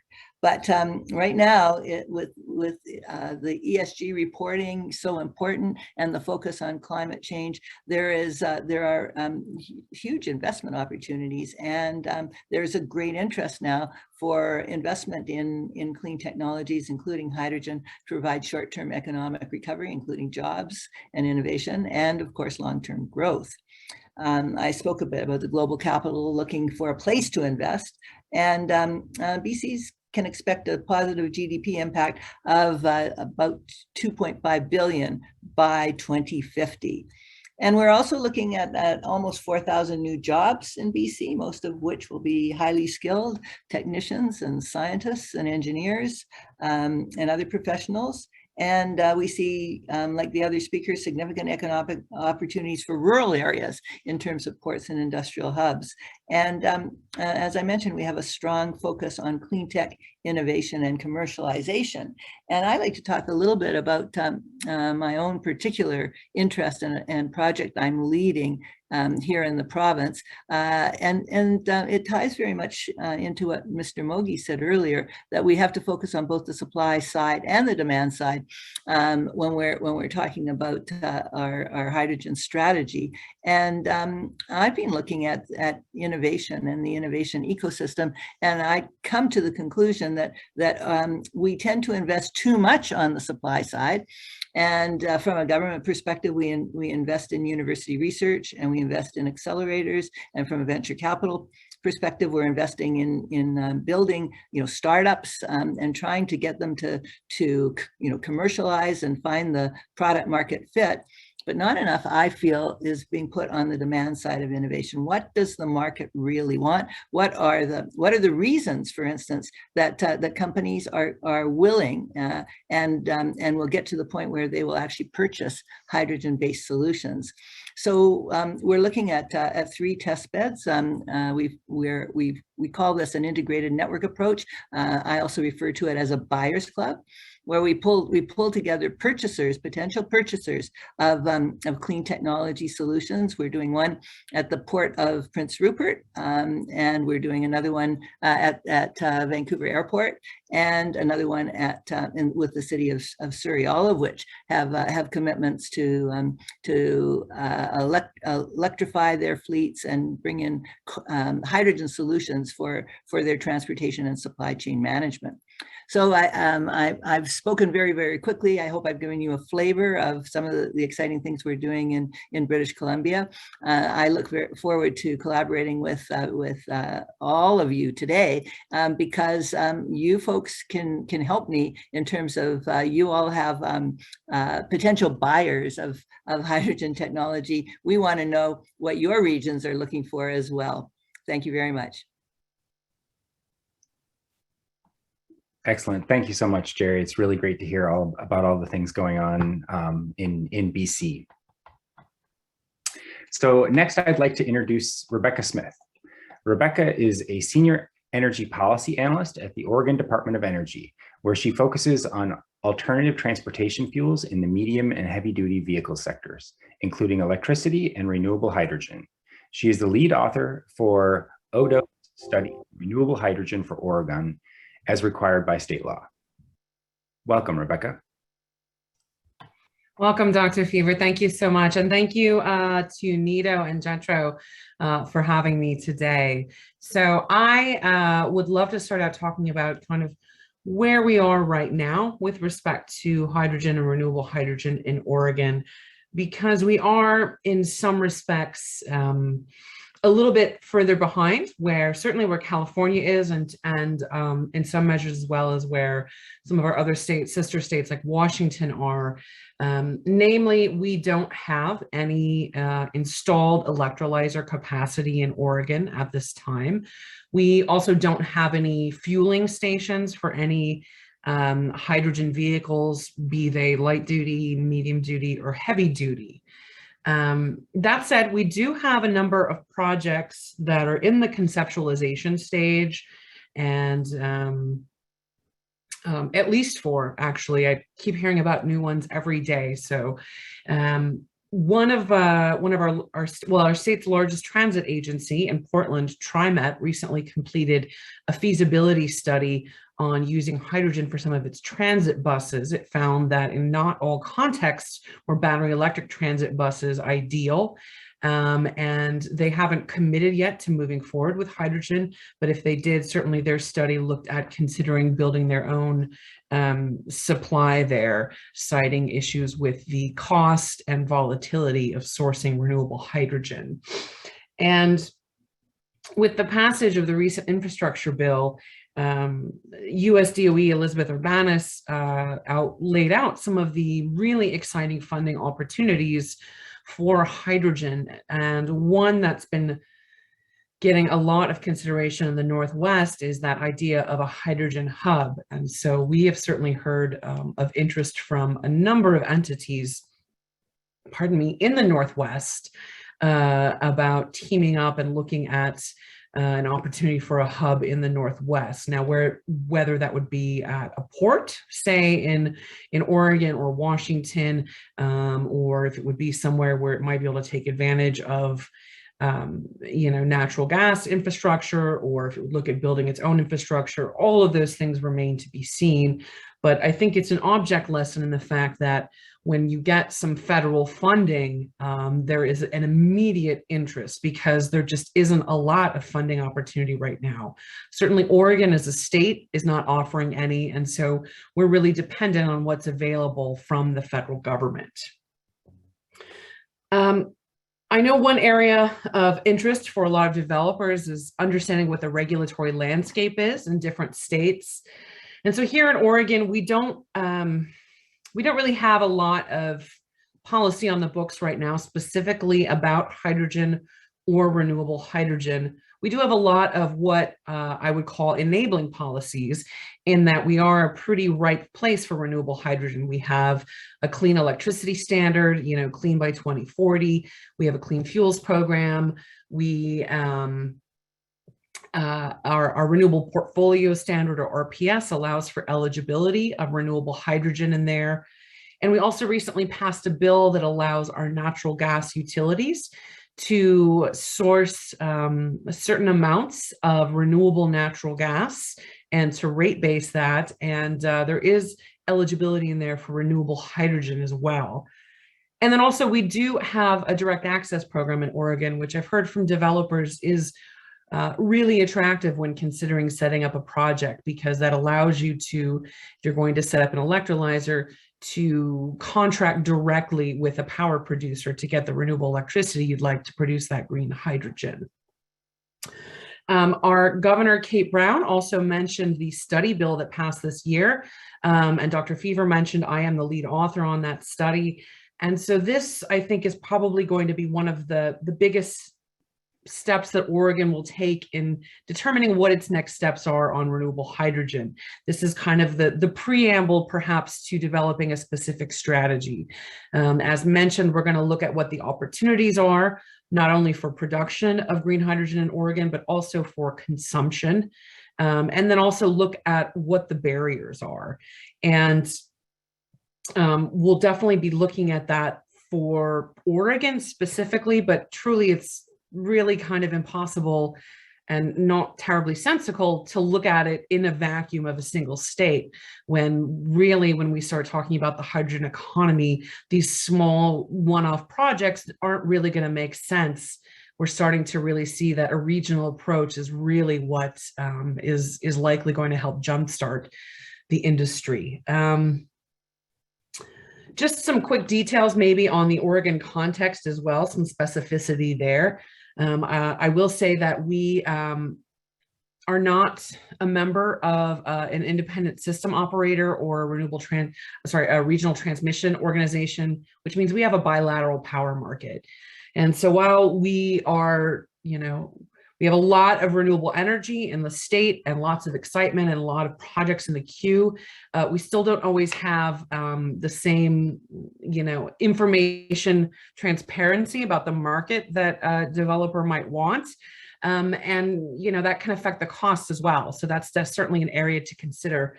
I will leave it there, except to say that if you have any questions about the study, or if particularly you have any suggestions about how, things Oregon should consider when looking at renewable hydrogen as an opportunity for decarbonization, or policies that we should consider in the future to help support renewable hydrogen, I would love to hear them. Thank you so much. Thank you very much, Rebecca. Very interesting, and definitely looking forward to the possibility of working together on a Northwest hydrogen hub. I like that idea a lot. So we've been receiving a lot of questions, a bunch of great questions from the audience, and we've been looking over those and trying to pull together the theme a little bit. I would say, I bet a good third of the questions have kind of come down to, hey, we've got these states and provinces along the West Coast.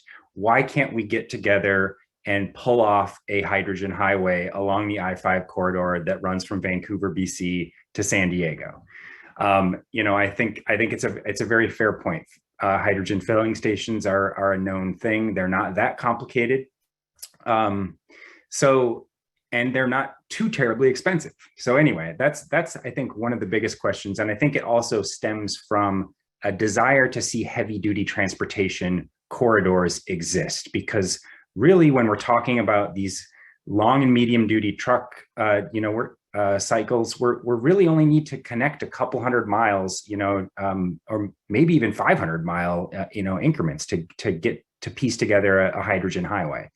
So anyway, let's start. I'll go ahead and pick on you first, Brian, since you're from our home state. What do you think are the barriers, and what do we need to do to work together to make this happen?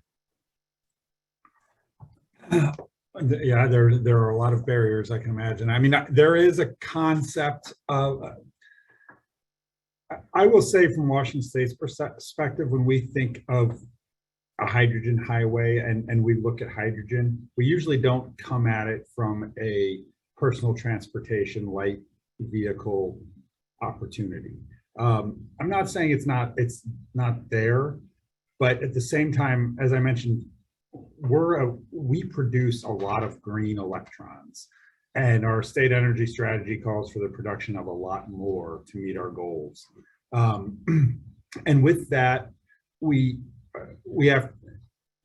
going to use that energy in different ways. If it goes directly into a battery powered vehicle, maybe in the lighter duty frame, or if it goes into a fuel cell vehicle at some point.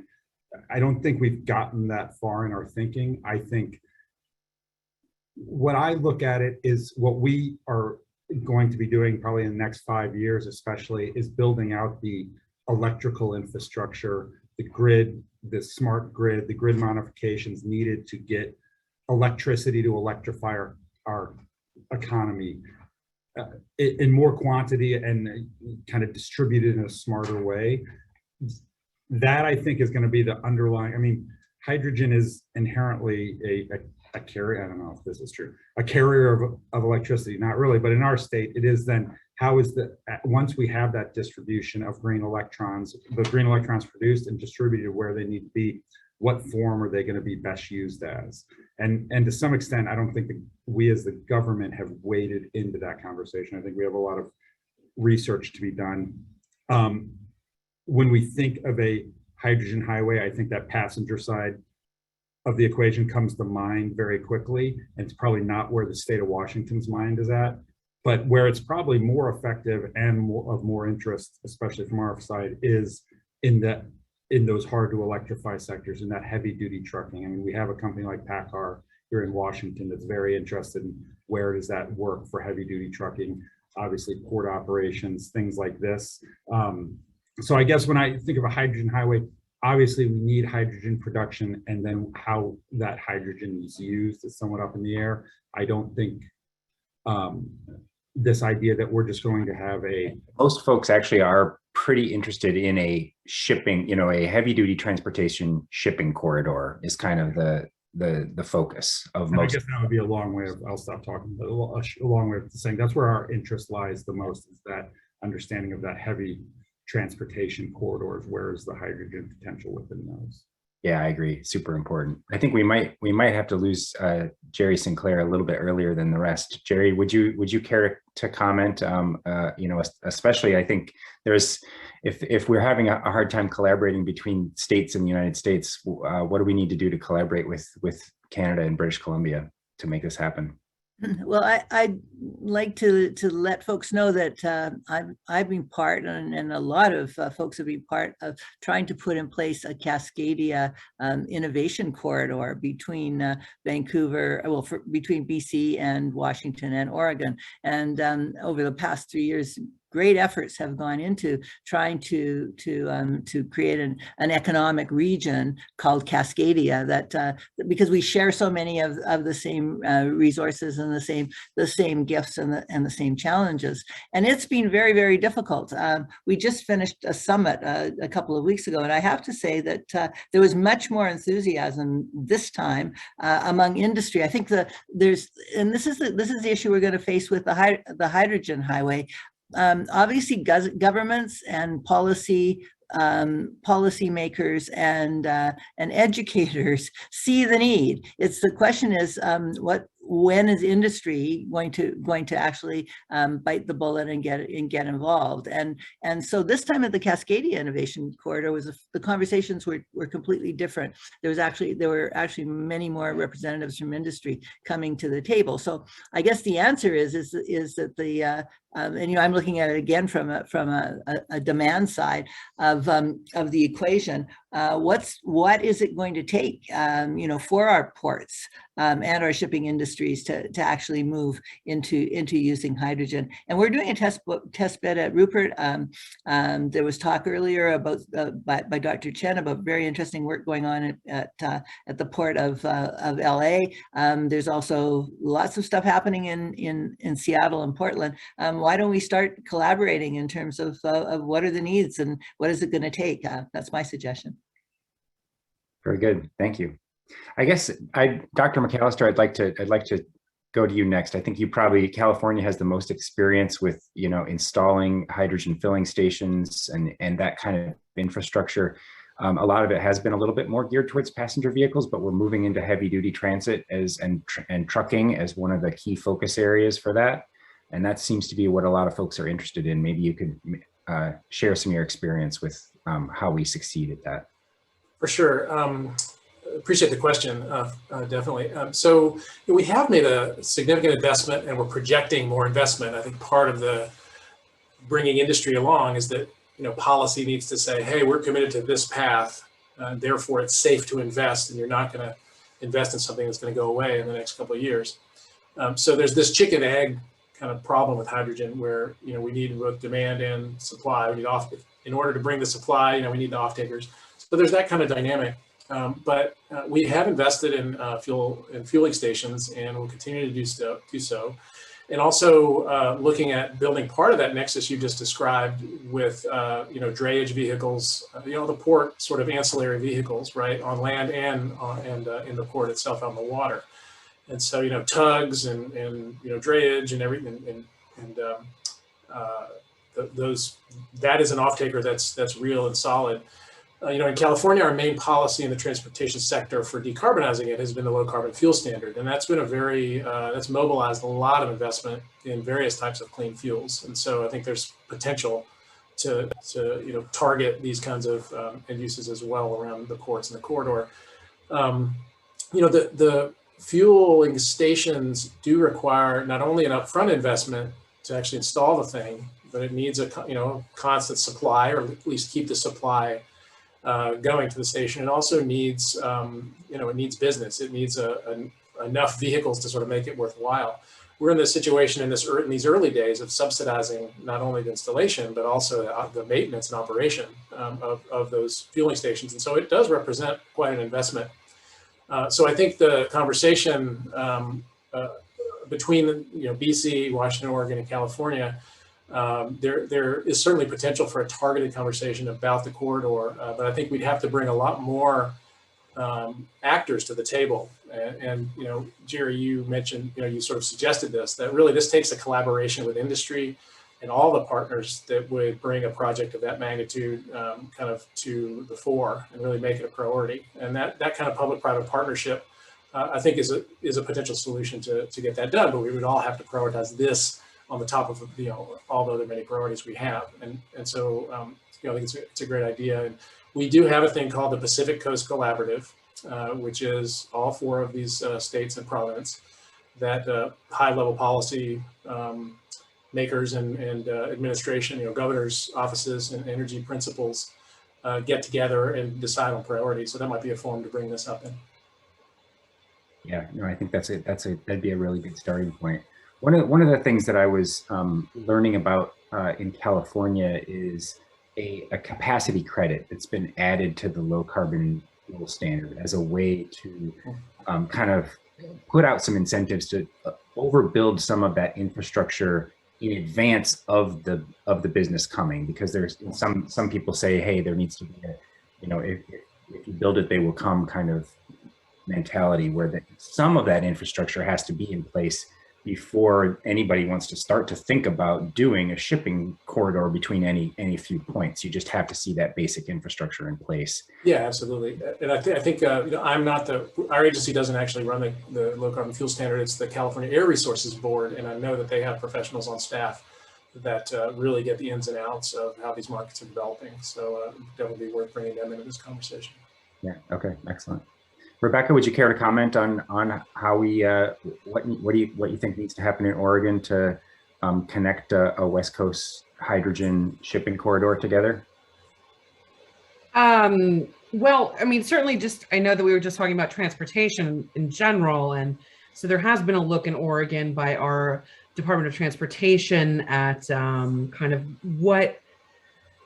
some scenario building in terms of where we might need hydrogen fueling infrastructure and by when, and whether it's best to serve light duty, medium duty, or heavy duty. I will certainly mercilessly steal anything valuable from that to augment Odo's study. That when you talk about shipping, that raises a good question. And one of the benefits of having a hub at a shipping location is that you can get those, you can immediately take advantage of, for example, markets in Asia Pacific by perhaps exporting some hydrogen, perhaps turning it into ammonia beforehand. But then you can also provide charging for all of those vehicles that, as we talked about, are on site there, drayage vehicles, maybe even forklifts, whatnot.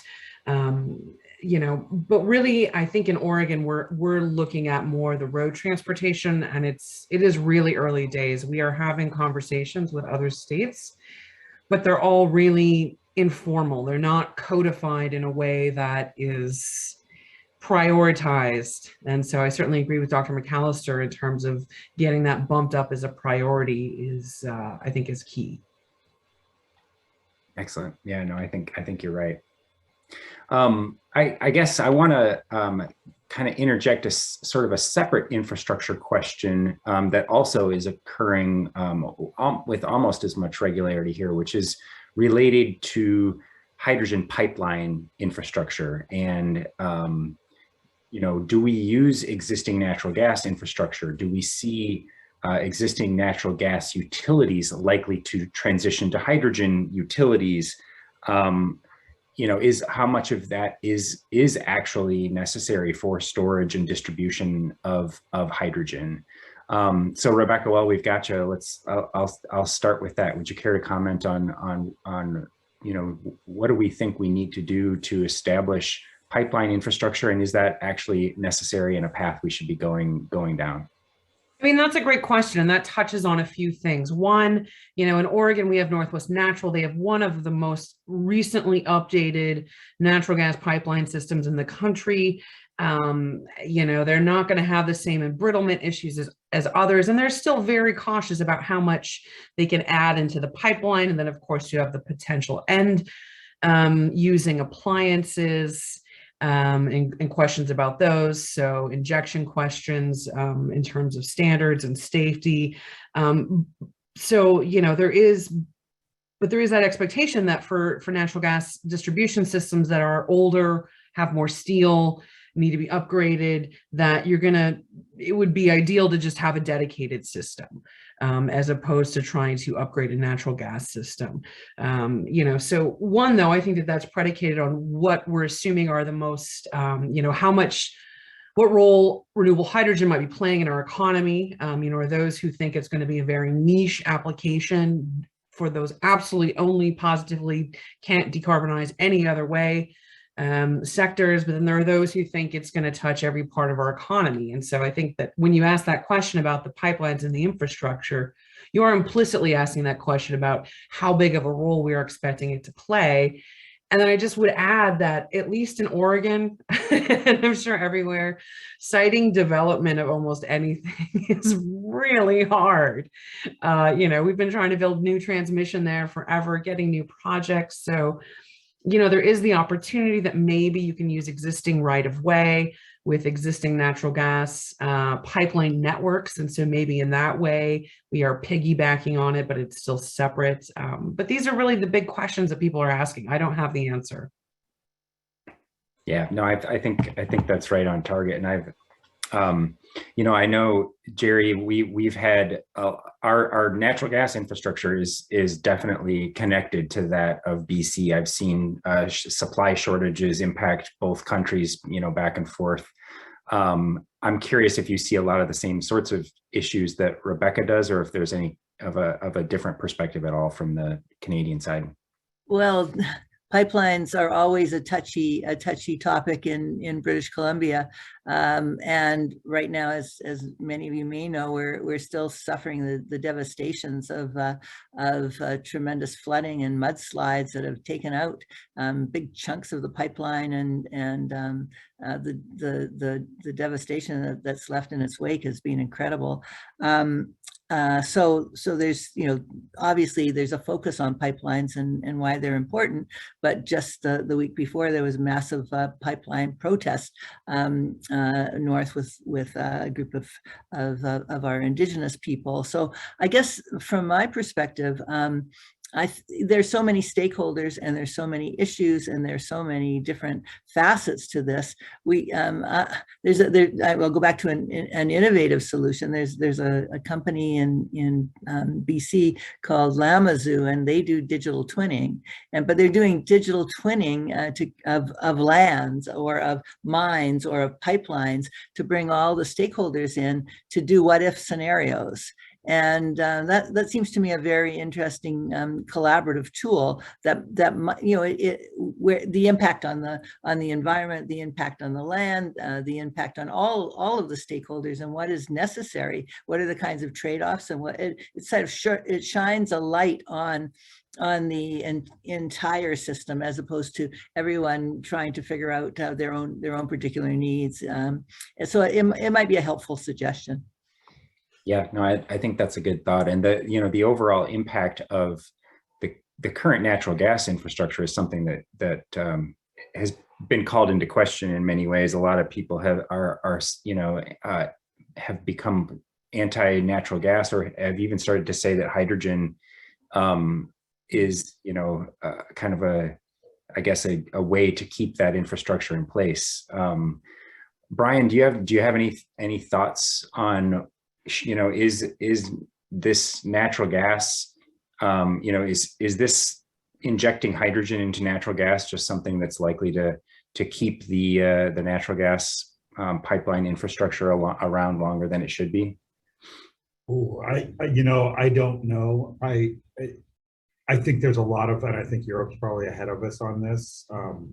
A lot of learning to be done from others to see what is really possible, what kind of penetration you could really have.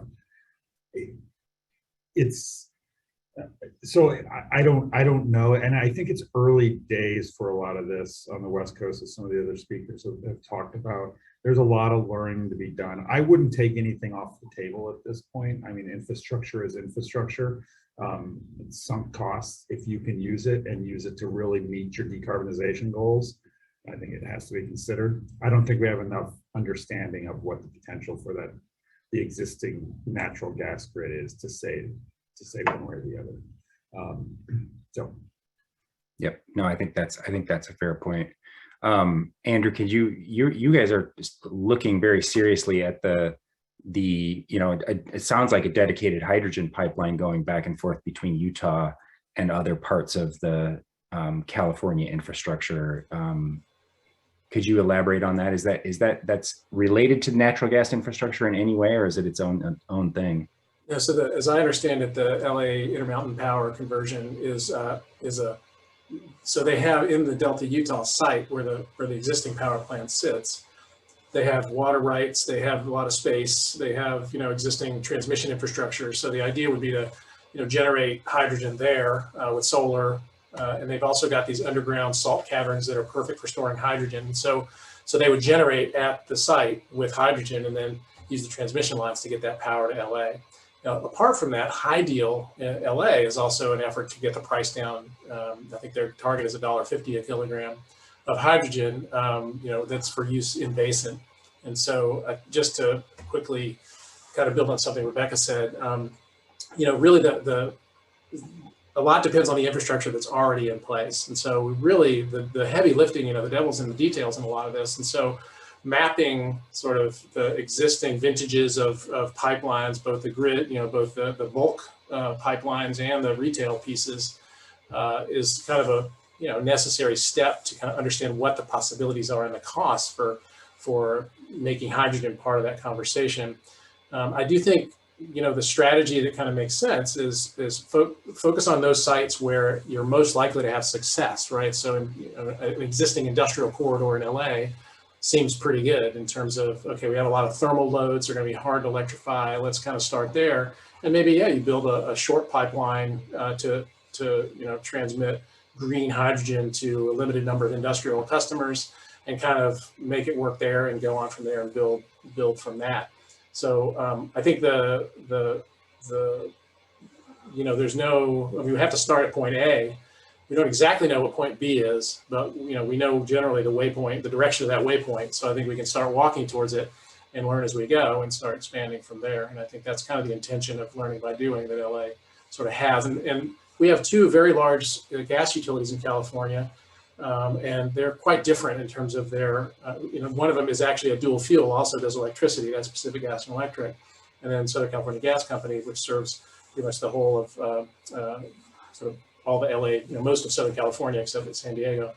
So, and they have different strategies and different directions in terms of their business models and their approach to hydrogen, business models generally, and their approach to hydrogen. So I think, it really is contextual.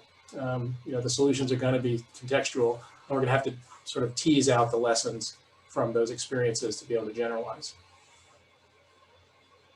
Very good.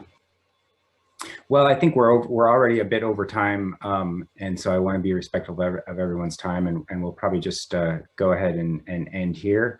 But thank you all for your insights and answering my questions, sometimes pointed, but appreciate your interaction and really look forward to collaborating up and down the West Coast. I think there's a lot of interesting things that we can do to really encourage this hydrogen corridor. Thank you, Dr. Beaver. Really appreciate it. Thank you. Everyone. Thanks, everyone.